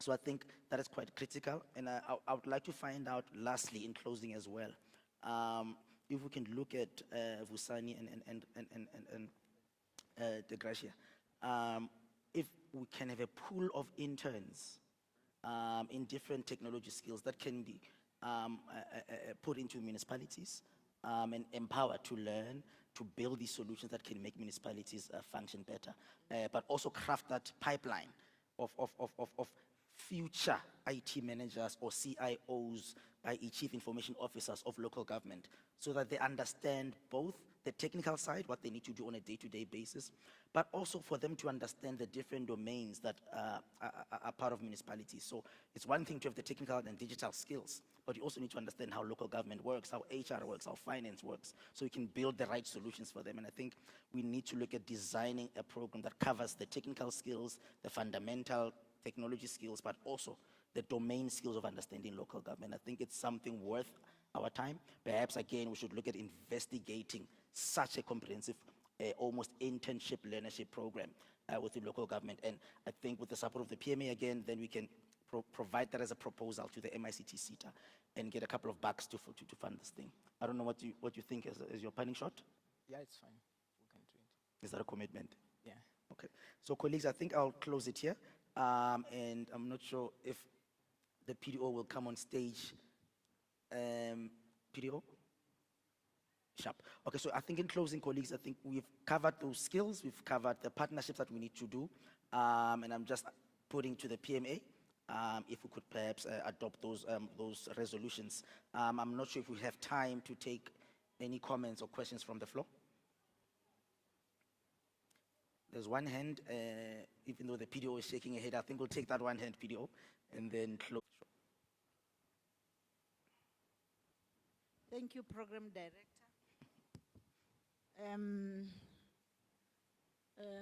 I think we appreciate the presentation that has been made by the two guys there. Unfortunately, I was out when the first one was starting to present. But the question that I've got is through to you, SALGA. Do you have any municipality that you are piloting? Because it's not about training. It's about changing the municipality to start planning towards being advanced in terms of digital technology. And then now we're confronted in our municipalities. I don't think maybe some municipalities they have not yet confronted. We're confronted by service providers. We can derive a lot of benefits out of those. But I'm just saying, SALGA, can you adopt, my municipality is one of them that you can adopt because we have adopted a vision of being a smart municipality. And as a smart municipality, it entails the infrastructure, it entails changing your operations, it entails how you are going to interact with the community, exactly what they've been saying. But the cornerstone of it is, are we conversant about it as councillors? Are our staff conversant about it? Then the community will be it. I'm just saying, can we pilot that? Because this is the future mining of our municipality. And then now we must not take it as if, you know, we train people and whatever. Can we have a project whereby we can say this is a smart municipality, let's start working on it in terms of planning so that even the settlements that are being planned, we are planning them accordingly. The business that are coming, they are coming accordingly, knowing that this municipality, this is where it wants to move. Because once you have done with that, you can start identifying pointers of skills development. Because our skills development should entail the councillors, should entail the staff, and even entail. But I'm just saying to you, can we have some few municipalities that we can pilot? I think you have done a framework as far as SALGA is concerned, but that framework, we need an implementation. And as part and parcel of DDM, this is a bigger opportunity than the mines. Right now, those that are having mines are blessed, but we are blessed because everybody is going to be affected by the digital world that is being opened. Can we start having a project that, or maybe a few municipalities that are going to focus on that, and we infuse that into the DDM? Thank you. Can I check which municipality? Lepelle Nkumpi. Thank you. It happens to be it happens to be a municipality that we've also assessed. You know, having engaged with the ICT department. We already are in motion in our digital maturity program and support program, which covers governance, which covers digital strategies. So we've helped a number of municipalities with their next generation digital strategies, which also speaks to becoming smart cities or digitalized municipalities. Some we've actually helped them avoid paying service providers to help them develop that. So that is what we provide. So abuse us in that sense. We keep telling the ICT leaders at least, and through the MM forums also let the MMs to abuse us because we provide that support. We're also doing, resuscitating what we call district digital forums. They used to be called ICT forums, where we want to run digital programs from a district level, as you've mentioned as well. So all these skills that we've mentioned that are necessary, we're talking about them based on those assessments that we've done, our strategic support program that we have as well. So it's informed by that strategic effort that we've done through the framework, through the assessments that we've done. I think the quick question is the adoption is started. All you're saying is you must just accelerate not only your municipality, but the overall district as well. So we will definitely do that. That's part of what we're doing. And we will help you develop that digital strategy with the right programs afterwards in terms of where to prioritize, what to start with, which skills you need, funding models, and so forth. Lastly, you mentioned something about service providers that are bringing infrastructure. I'm assuming you're speaking about those that are trenching our pavements, putting a broadband and fiber. We do have now, working with COCTA, had a standard bylaw or way-leave bylaw that can be adopted by municipalities in regulating those applications and way-leaves, including protecting the infrastructure of the municipality, because babang basenya, they don't actually close those pavements properly, and the municipality has no instrument to actually get restitution or fine those service providers. So that bylaw has got a number of standards, and it can be adopted as is, or it can also be customized depending on some of the realities of that municipality. We also have a support program within that to help municipalities adopt that bylaw, including the training that covers that that comes with that bylaw. So I feel like we need to prioritize your municipality in that sense, but I think there's a number of municipalities that are affected by that whole fiber, they also call the fiber mafia sometimes, because they just rock up and, so you could also look at also what we call in closing, a single trench policy, meaning you can actually go out on tender and invite parties to bid to be the preferred implementer of that fiber or infrastructure, so avoid multiple trenching. So there are a number of use cases or case studies that we've seen in the Western Cape in that example. And then you allow only one party to do that. So we can look at those models that can be adopted, including using tower companies as well. So beyond just the trenching, there's also opportunities to use municipal land to invite tower companies that can also create private networks for the municipality as well. Those are models that we've uncovered in the research that we've done. And I think in the next, through some other engagements, we need to present that as well, in helping all municipalities to accelerate the rollout of connectivity without distracting our infrastructure as well. So I hope that covers your concerns. Colleagues, I'm told I've run out of time. Thank you for your indulgence, and also thank you to my panelists. I think you may get gifts from SALGA, because SALGA ena lepelo e pila when you take your time. But thank you again, colleagues. Thank you. Sure. Thank you, everyone.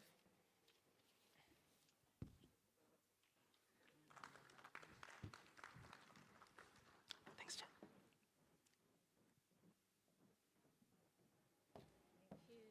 Can we give them the round of applause?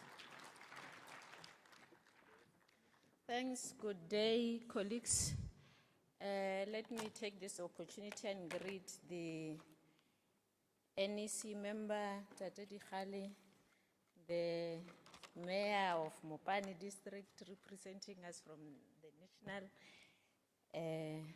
my colleagues in the PEC, mayors, speakers, chairpersons of MPEC, the Section 79 committees, the PDO. I've seen colleagues from national led by Lens, says Dora. I've seen her in this meeting. I know that whatever resolution that we are going to take in this forum, it will be well represented in the NEC meetings. So I'm not going to take much of your time. You know, it is always good to share the last session because it gives me the advantage to decide whether I'll prolong the session or I'll just make sure that we finish on time. So I'll call upon the NEC member, Councillor Dikgale, to come and give us the NEC updates. Councillor Dikgale, yesterday you did a very good job. I think those who attended the gala dinner yesterday, you saw how he can dance. So I've seen most of you, you were holding hands. It's like you were surprised. It was like it was the first time you attended the gala dinner. But I think next time you'll improve on that, because the gala dinner yesterday was a bit boring. I expected you to dance, even though I get about shady. I tried my best, but I acting chair. I read the tokens.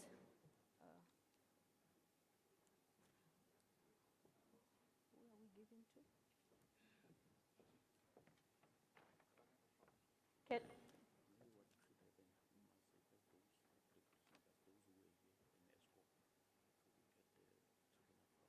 Can we have the three presenters on stage and ESCOM so that we hand over the token of appreciations?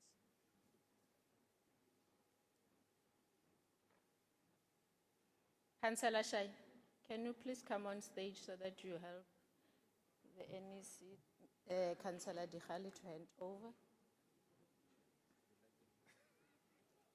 Men's Forum.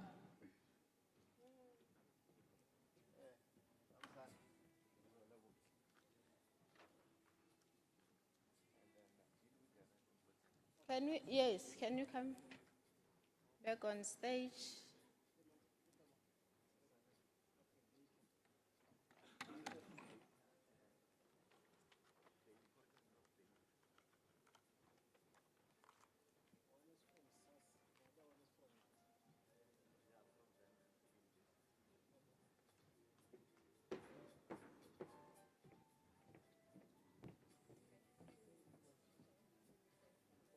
You have a privilege to.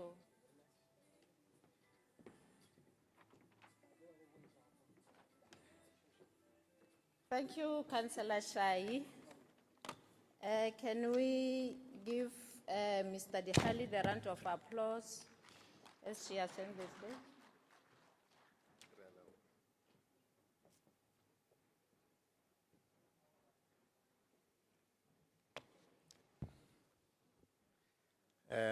Thank you very much, Program Director, for the infamous introduction.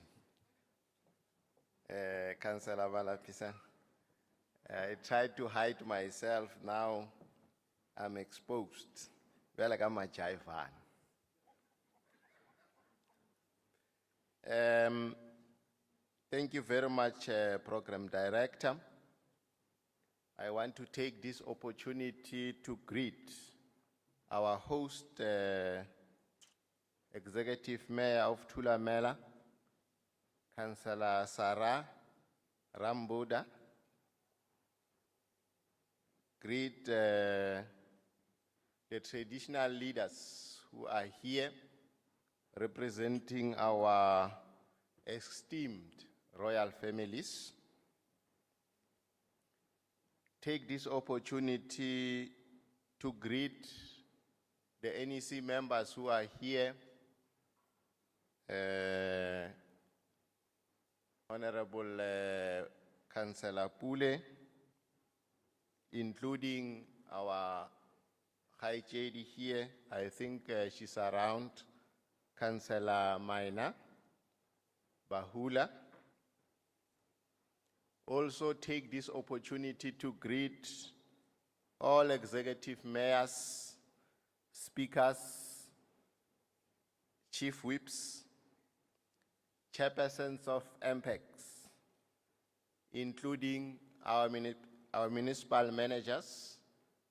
We just also want to greet MMCs who are also here representing their municipalities, because I can see that there are municipalities represented here by the MMCs.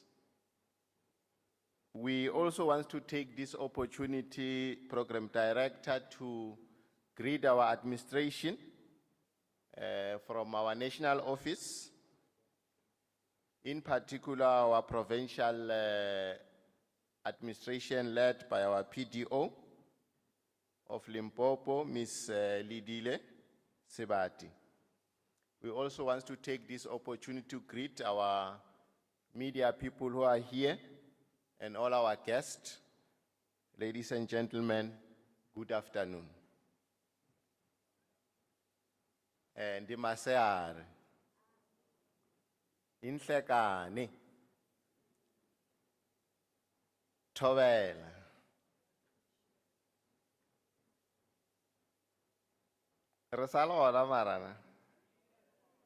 Okay. On behalf of the National Executive Committee, it is indeed my great pleasure to contribute to this SALGA Limpopo Members Assembly. Program Director, let me start by acknowledging that the planning and success of this PMA is a result of hard work for over many months. As such, we express our sincere gratitude as the NEC collective to the collective leadership of SALGA in this province who made this event a reality. My task today is quite simple: to provide a summary report on key policy advances made by the ANC since the PMA we held in November last year. Program Director, we must also remind ourselves that the coexistence of SALGA as a voice representing local government is to firstly advocate for the interest of local government, lobby and advance the best interest of municipalities. It is in this context that the NEC has deliberated and identified and engaged in various strategic stakeholders and partners in the interest of local government. As reported at the last PMA, structured engagement has taken place between SALGA Presidency and the Ministry of COGTA. The last being on Tuesday. This was a very special occasion in light of the recent cabinet changes that resulted in both former presidents of SALGA taking up the responsibilities as Minister and Deputy Minister of COGTA, respectively. Minister Nkadimeng and Deputy Minister Tau are from amongst us, have walked our path, they are bringing a wealth of local government experience and expertise, and now given a huge responsibility of leading the sector. We look forward to continue to collaborate and in partnership with COGTA Ministry to address the daunting challenges that municipalities and their communities are facing.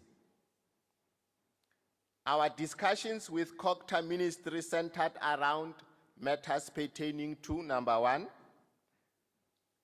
more collaborative partnership between COGTA and SALGA through developing and advancing a common program to direct support to municipalities, because that is what we believe is necessary at this stage, to direct all support necessary and available to all our municipalities.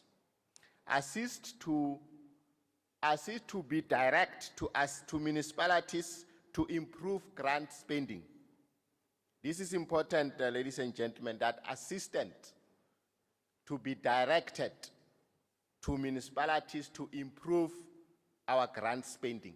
We know that is one of the Achilles heel that we are facing as local government, where money is supposed to go back to National Treasury, to the point whereby when we are arguing about the need to transform or change how nationally raised finances are structured in support of local government, we are always told that what money do you need when you can't spend that which you have. So it is necessary that working with COGTA, we deal with that challenge. Thirdly, the opportunity for joint partnership and collaboration through cooperative governance with relevant ministries on policy matters impacting on municipalities with a particular focus on water services, electricity distribution, and municipal finance. We know in particular on the issue of electricity distribution,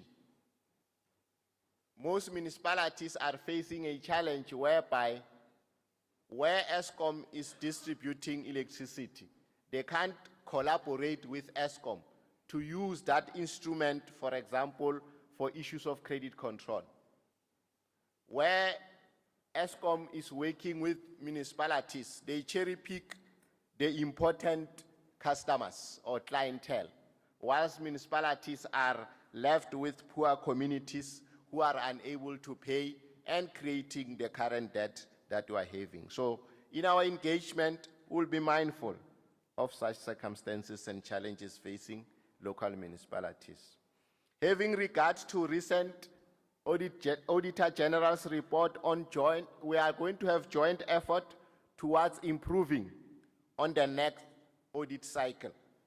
And I'm happy that in Limpopo, you have agreed with the President that clean audit will be an issue of commonplace in the province.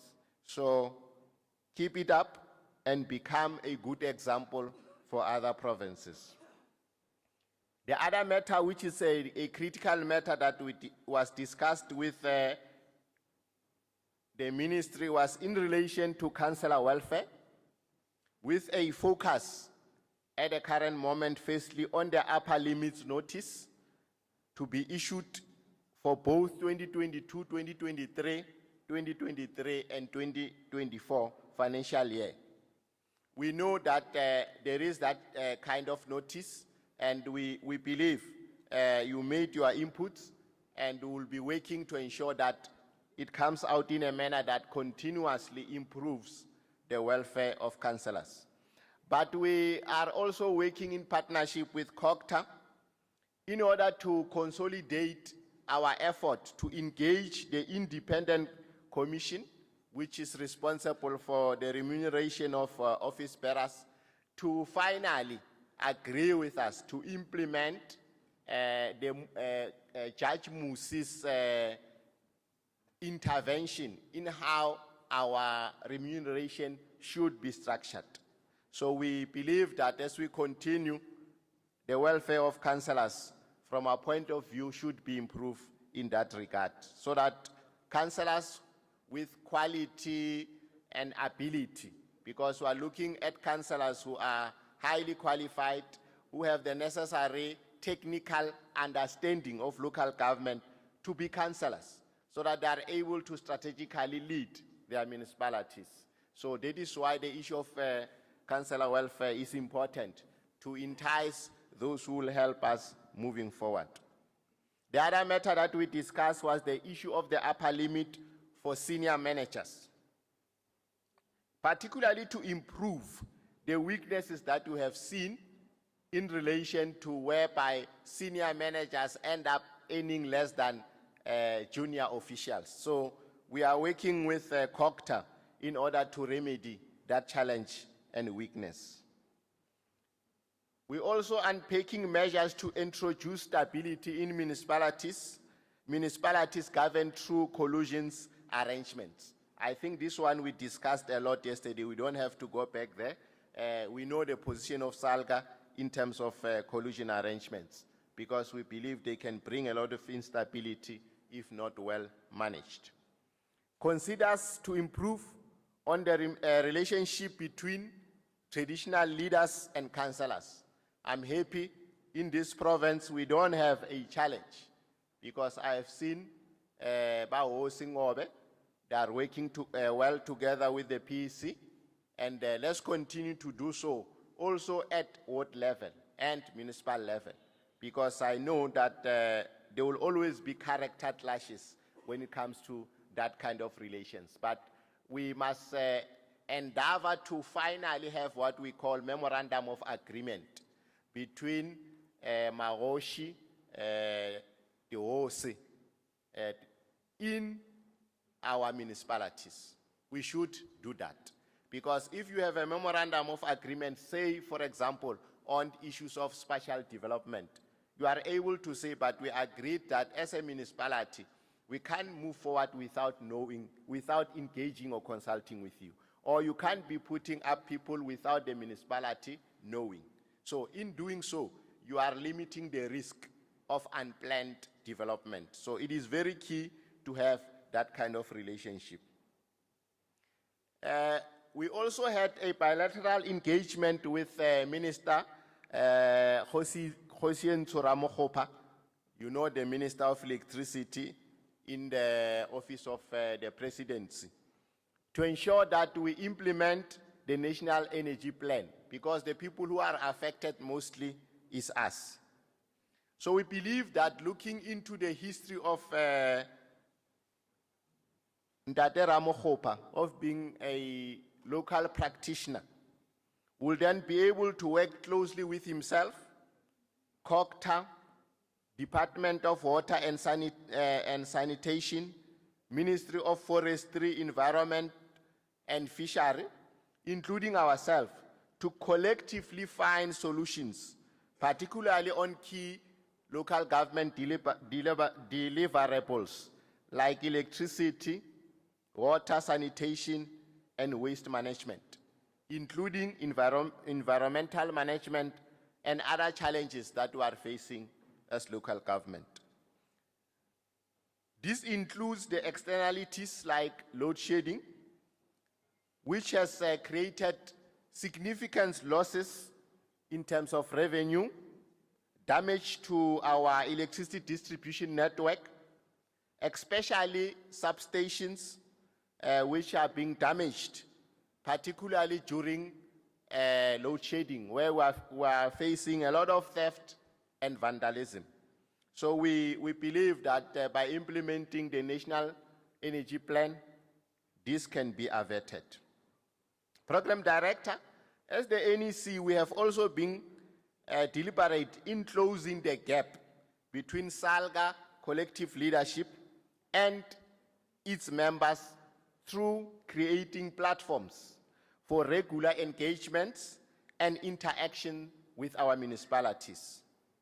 This is a result of the NEC decision to intensify regular interaction between SALGA, its member municipalities, in a bid to resolve pressing local government concern. We don't want the NEC of SALGA to become an NEC that stays in Tshwane, whilst the challenges facing our municipality here at local level were unable to engage with them. That is why for us it's important to do so. The NEC is fully aware that local government faces several challenges throughout the country.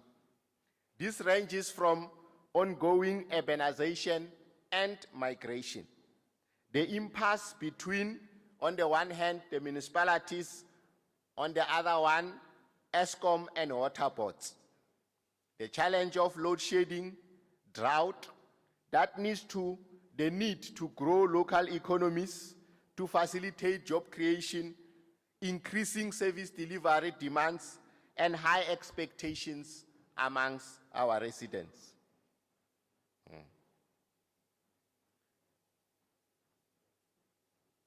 I want to just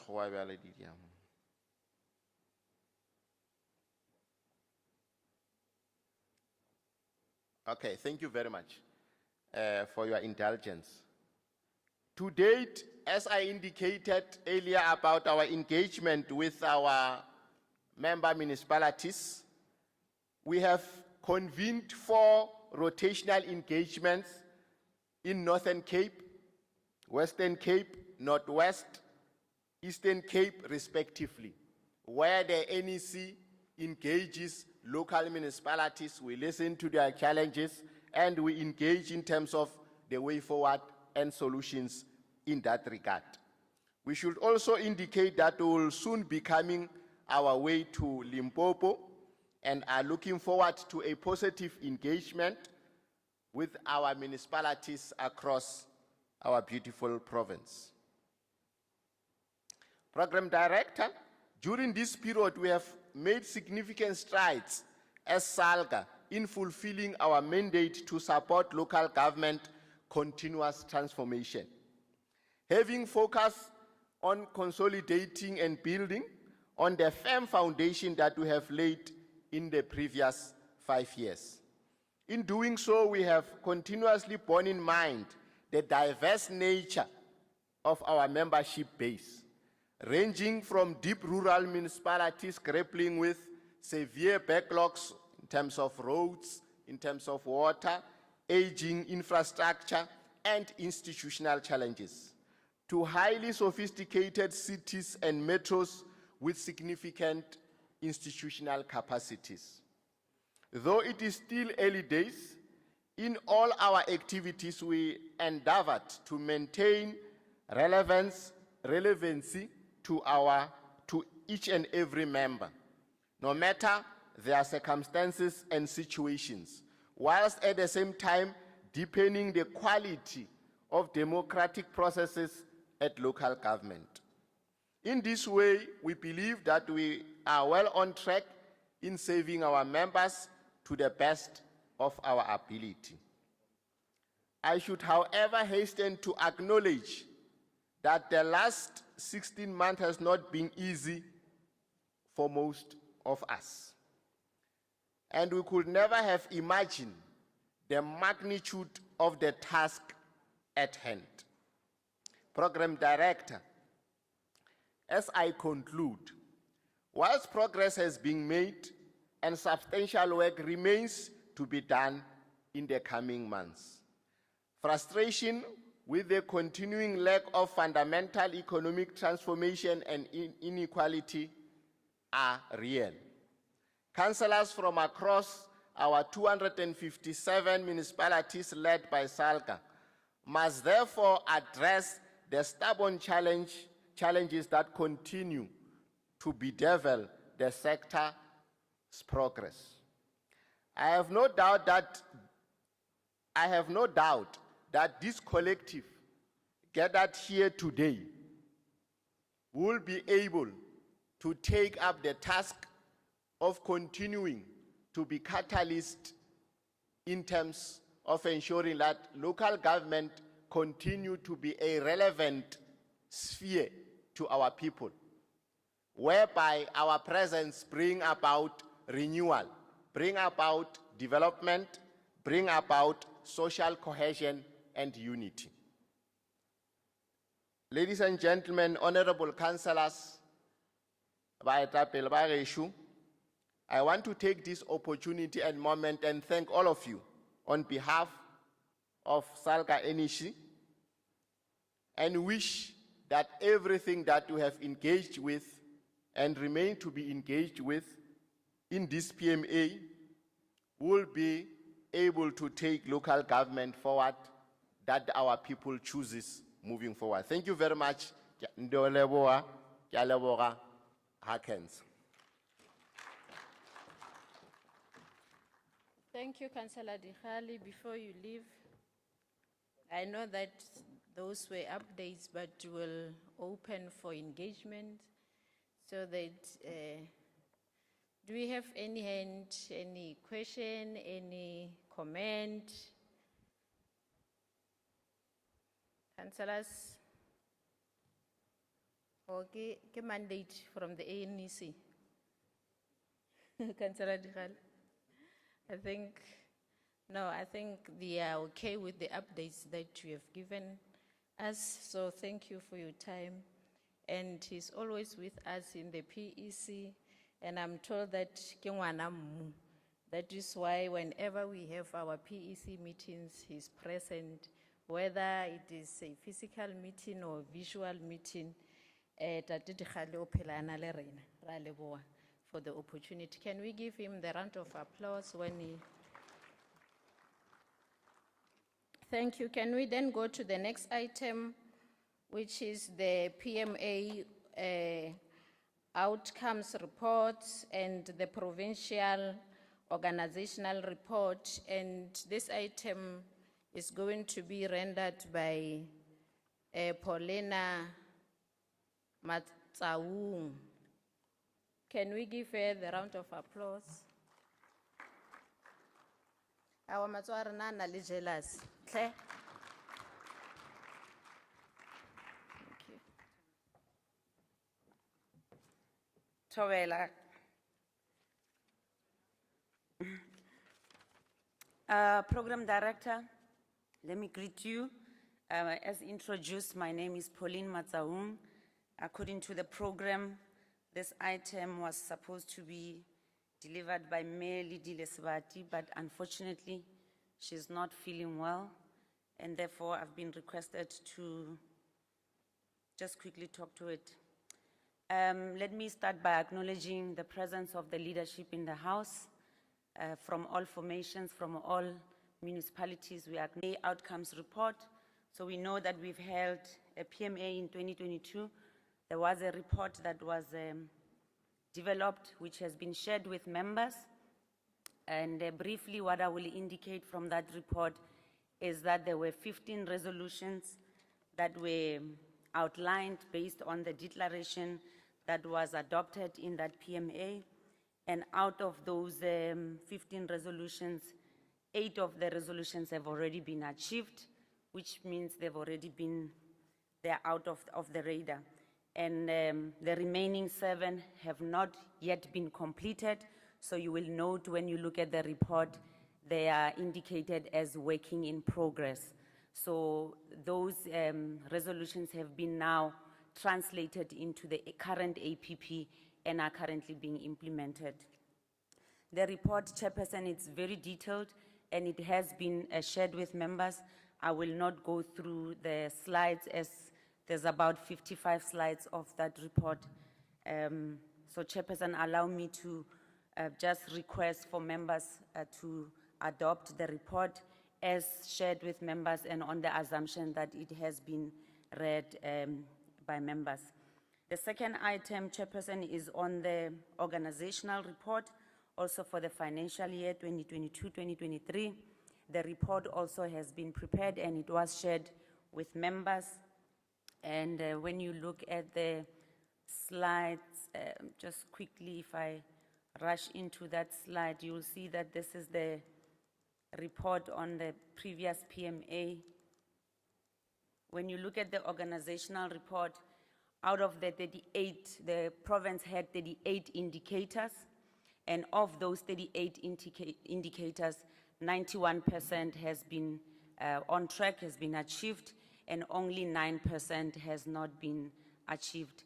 And also to note, Chairperson, that this report also goes through our audit, and currently the Auditor General is still conducting his audit to finalize the audit of the 2022-2023 financial year. You will notice that that item on the annual report was not on the item because of that audit, so we will present it at the NMA.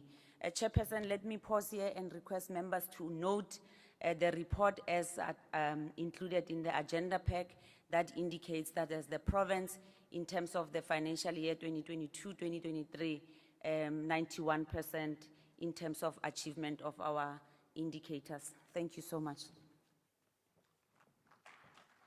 Thank you. Those are the 2 reports that I believe that they were given to us on either our emails, and we were able to go through those 2 reports. Do we note the report, colleagues?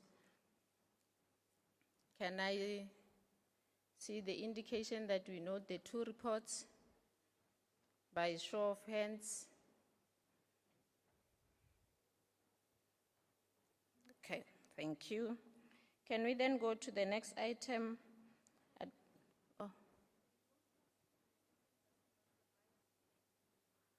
Oh, okay. Can I have one who's noting the report?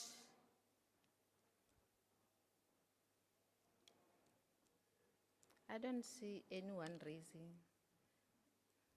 Okay. Councillor Seleka, the Mayor of Belabela.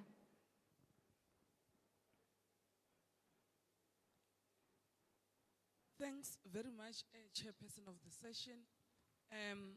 I think it's very difficult for us to speak on the 2 presentations because we did not receive the pack. We only have presentations that were shared yesterday. But nonetheless, because we trust your leadership and the administration, I therefore move for the adoption of the two reports that were presented. Thank you. Thank you, Mayor. Any seconder?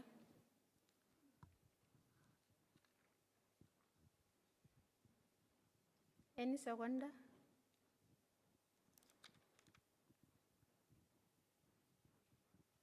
Oh, okay. Mayor, Zita.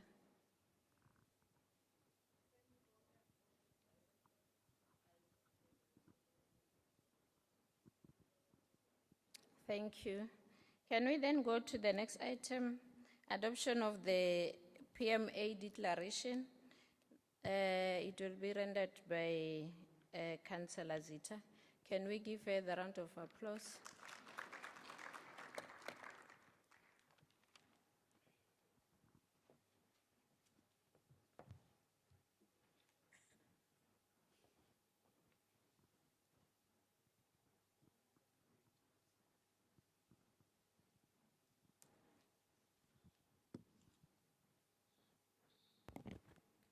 Thank you, Program Director, and very good afternoon to our NEC members and mayors, speakers, and MMs, council members present here.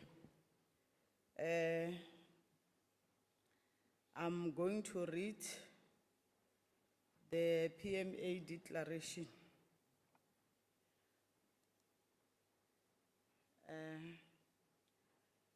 Do you want me to go through all the slides or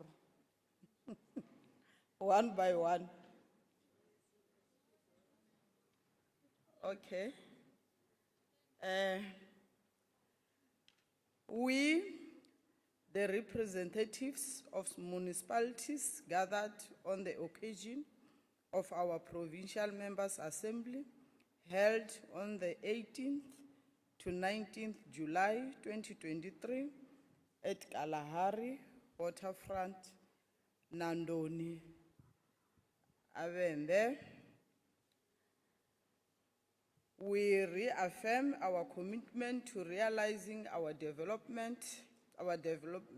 local government mandate as set out in the Constitution of the Republic of South Africa, and commit to the objectives of the National Development Plan Vision 2030, Sustainable Development Goals, and African Union Agenda, and adopt this declaration in the firm benefit that it advances the objectives of the developmental local government and paves the way towards improved and accelerated service delivery.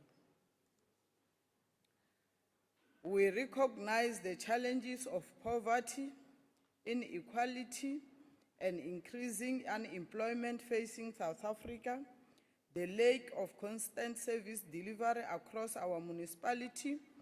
We acknowledge attempts across government to improve cooperative governance through various interventions, including the DDM, the commitment of the provincial legislature, the House of Traditional Leaders, and the stakeholders to work in collaboration with SALGA in improving the lives of the communities that we serve.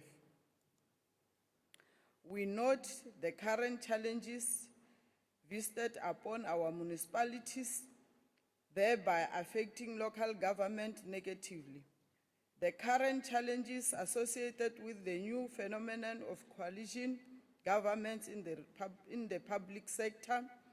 We note the worrisome trend of escalation on incidents of attacks on our councillors and officials. We appreciate the address by the acting premier, noting that service delivery will be a major factor in the national and provincial election in 2024, and as such, this requires local government to raise its constitutional obligation. The need to amend legislation that affects local government. We appreciate the address by the chairperson of the province highlighting the new catalytic development in the province that will have positive impacts on the provincial economy. We note the suggestion on the new model for municipal executive councils in formalizing coalition governments. The proposals made by SALGA on the amendment to local government legislation, including the social cohesion strategy and social labor plans. They aim to professionalize local government through key interventions such as benchmarking practices, performance management, consequences management, and ethical leadership. The need to improve our infrastructure development programs in our local spaces and including relevant stakeholders in developing the IDPs. The need for data in municipalities to ensure better decision making. We note the need to implement financial management systems that will optimize municipal operations and ultimately result in positive audit outcomes. The need to hire qualified personnel in key positions in order to stabilize the municipal operation. The implementation of rural development to fit into the national and local economic context from community and local needs. The need to implement rural land management system to increase revenue collection in rural areas. The challenges faced by municipalities with regard to their ICT infrastructure and legacy administration system. The need to provide infrastructure for IEC to ensure inclusive access to voting stations. We commit to lead our municipalities with selfless services, sacrifice, compassion, humanity, integrity, and pride, to provide decisive leadership and take deliberate actions without fee or favor, to fight against corruption and maladministration, and exercise consequence management where wrongdoing is detected, to self-introspect, adhere to ethical conduct, and to uphold professional norms and standards befitting local government, to redouble our efforts in delivering services to communities, constantly strive to feel the pulse of our communities, to manage our budget responsibly and to put relevant financial systems in place to produce good audit outcomes and ensure that all oversight structures are in place and functional. We commit to continuous engagement on the amendment of the local government legislation, to ensuring collaboration with traditional leaders, local communities, local stakeholders in the development of our communities, to developing a pipeline of suitable qualified professionals from universities to local municipality to strengthen human capital in local government, to ensuring that is relevant and up-to-date data for decision making within municipalities, to transform the image of local government aiming to improve societal perception and confidence, to enhancing revenue collection strategy within our municipalities, to ensuring organizational strategy is aligned with information technology.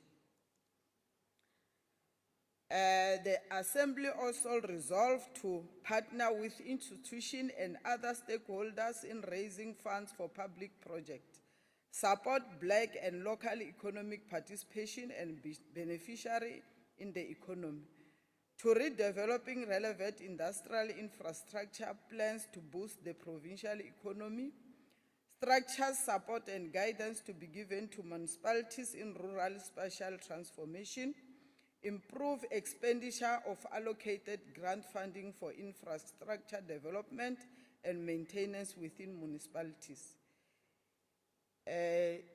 11, and embrace participatory democracy in order to improve public participation processes and restore public confidence in local government.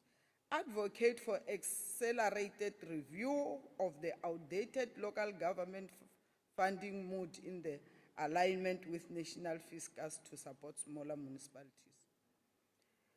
Intensify the strategic agenda to build highly skilled and capable local government.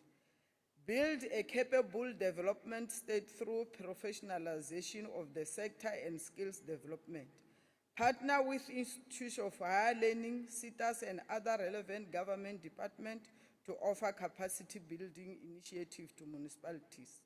Advocate for the review of local government funding formula. Continue to create awareness on the SITS TID rollover prepayment meter reset in South Africa. Continue to present the risk threats of the STS TID rollover prepayment meter reset in different SALGA platforms. Adopt the repurposed municipal compensation benefit implementation model for municipal employees. The conference also resolved to implement to better administration system in our municipalities. Implement sound financial management practices within municipalities. Strengthen engagement with the House of Traditional Leaders in resolving issues around rural development. Adopt the Limpopo organizational report as presented. Thank you.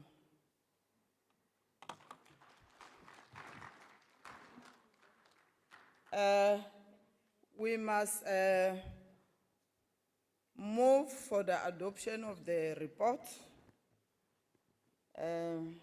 If you don't raise your hands, tambitana imabito.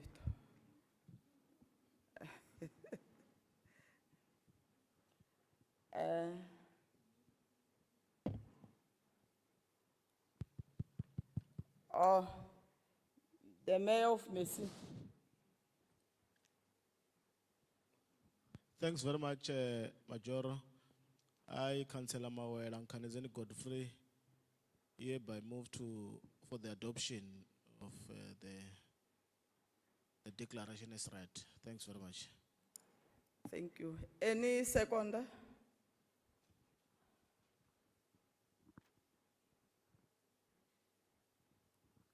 I, Miriam Mulala from Lepelle Nkumpi, second what has been proposed. Thank you. Thank you.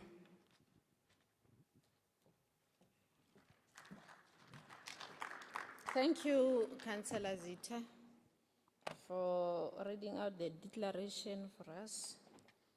Can we then go to the last item on the agenda, which is the closing remarks and vote of thanks? That will be done by Councillor Maluleka on behalf of our provincial chairperson, Tatempe. Can we give him the round of applause?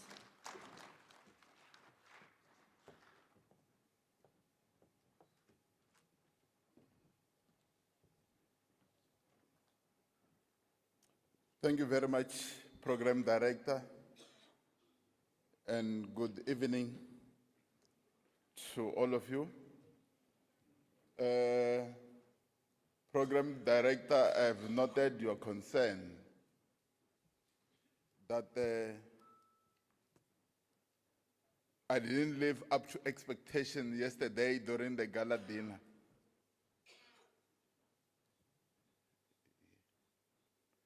In terms of dancing, there was an agreement between myself and the chairperson that they will be doing the dancing and also being a DJ, and I should monitor what is happening around. And as such, next time there will be some alterations. I will be doing the other job. That is on the lighter note. The acting Premier of Limpopo Province, Mrena Rogers Makamu, the MEC for Lidet, Tatana Rogers Mnama, SALGA NEC members who are here, Fortunately, yesterday we had the President himself honoring our occasion. Councillor Dikhale and Councillor Pule Shai, thank you very much for leading by example. You stayed until the last. SALGA PEC members, who also include Hosingobe as the chairperson of Limpopo House of Traditional Leaders, the host district executive mayor, Councillor Dowerani Nengoda, executive mayors who are here, local mayors, including our host local mayor of Thulamela Municipality, Councillor A.S. Rambuda, honorable speakers, honorable chief whips, MMCs, EXCO members, Section 79 chairpersons, and other councillors present here. The leadership of SAMU and IMATO, heads of representatives of Chapter 9 institutions, in particular, the IEC and the Auditor General of South Africa, and others. Heads of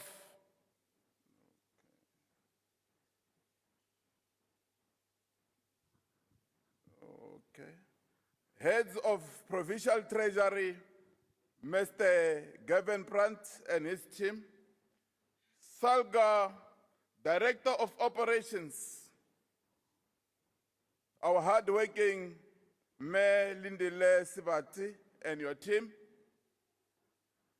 municipal managers, senior managers from our various municipalities, representatives from state agencies and all our partners, our friends in the media, distinguished guests, ladies and gentlemen. First, let me express our sense of gratitude to the political leadership of our province and beyond for setting aside their time to be here with us. All delegates for your participation, all presenters for sharing information and provoking discussions and formulation of resolutions, and all those who contributed to the success of this meeting in their various capacities, from sponsors, exhibitors, security personnel, and all stakeholders who support and work in partnership with SALGA. I'm happy in this meeting I'm happy this meeting was held on International Mandela Day and during the Mandela Month, because as SALGA, we owe our existence to the launch of organized local government that was opened by Madiba himself. If it was to happen that our global icon was himself the one closing this assembly, he will encourage us to continue to do the following: to mobilize all sectors of society to participate in the upcoming 2024 general elections, to fight against voter apathy by rebuilding public trust at all levels of government. He will want us to continue to inspire service delivery and build capable municipalities as our theme dictated. He will, in fact, be pleased that as organized local government, we are actively involved in the development of legislation regulating the sector, in particular, the development of Intergovernmental Monitoring Support and Interventions Bill, review of Municipal Structures Act to ensure proper management of coalition councils, the development of Independent Municipal Demarcation Authority Bill, and the Division of Revenue Bill, often referred to as DORA. In fact, our global icon will encourage us to continue to canvass for more funding to local government. It will also encourage us to utilize the IGR system fully to ensure that we work together in the letter and spirit of district development model. He will say we must at all times put people first and our personal interest last. In his words, he was going to utter or to repeat what he once said, open quote, never and never again shall it be that this beautiful land will again suffer the misery of being the skank of the world, close quote. I too will want to encourage you to continue to work together in preserving and advancing the Mandela legacy by ensuring that we implement the declaration that we have adopted. We work jointly with the institution of traditional leadership as per cooperation framework that was here presented and agreed to. We work to professionalize the sector and build the skills necessary to ensure a better life for all. That we continue to do our best to make local economic development work. That we continue to do work to protect our revenue base, in particular the sale of electricity, and that we advance into the digital era without leaving anybody behind to ensure that we build social cohesion that he dedicated to all his life towards nurturing.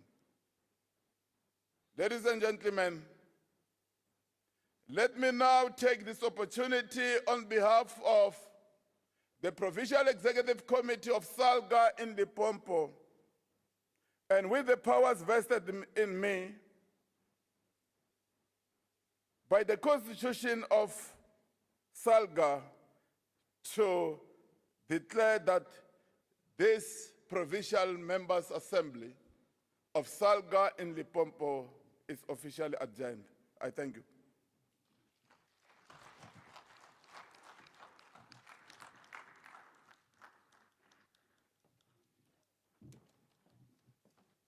Thank you, Chairperson. The meeting is adjourned.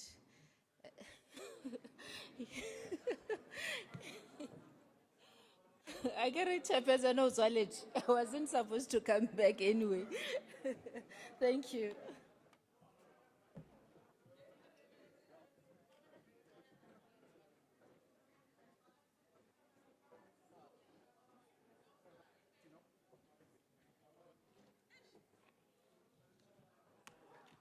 Honorable delegates, we have SALGA jackets reserved for all registered delegates.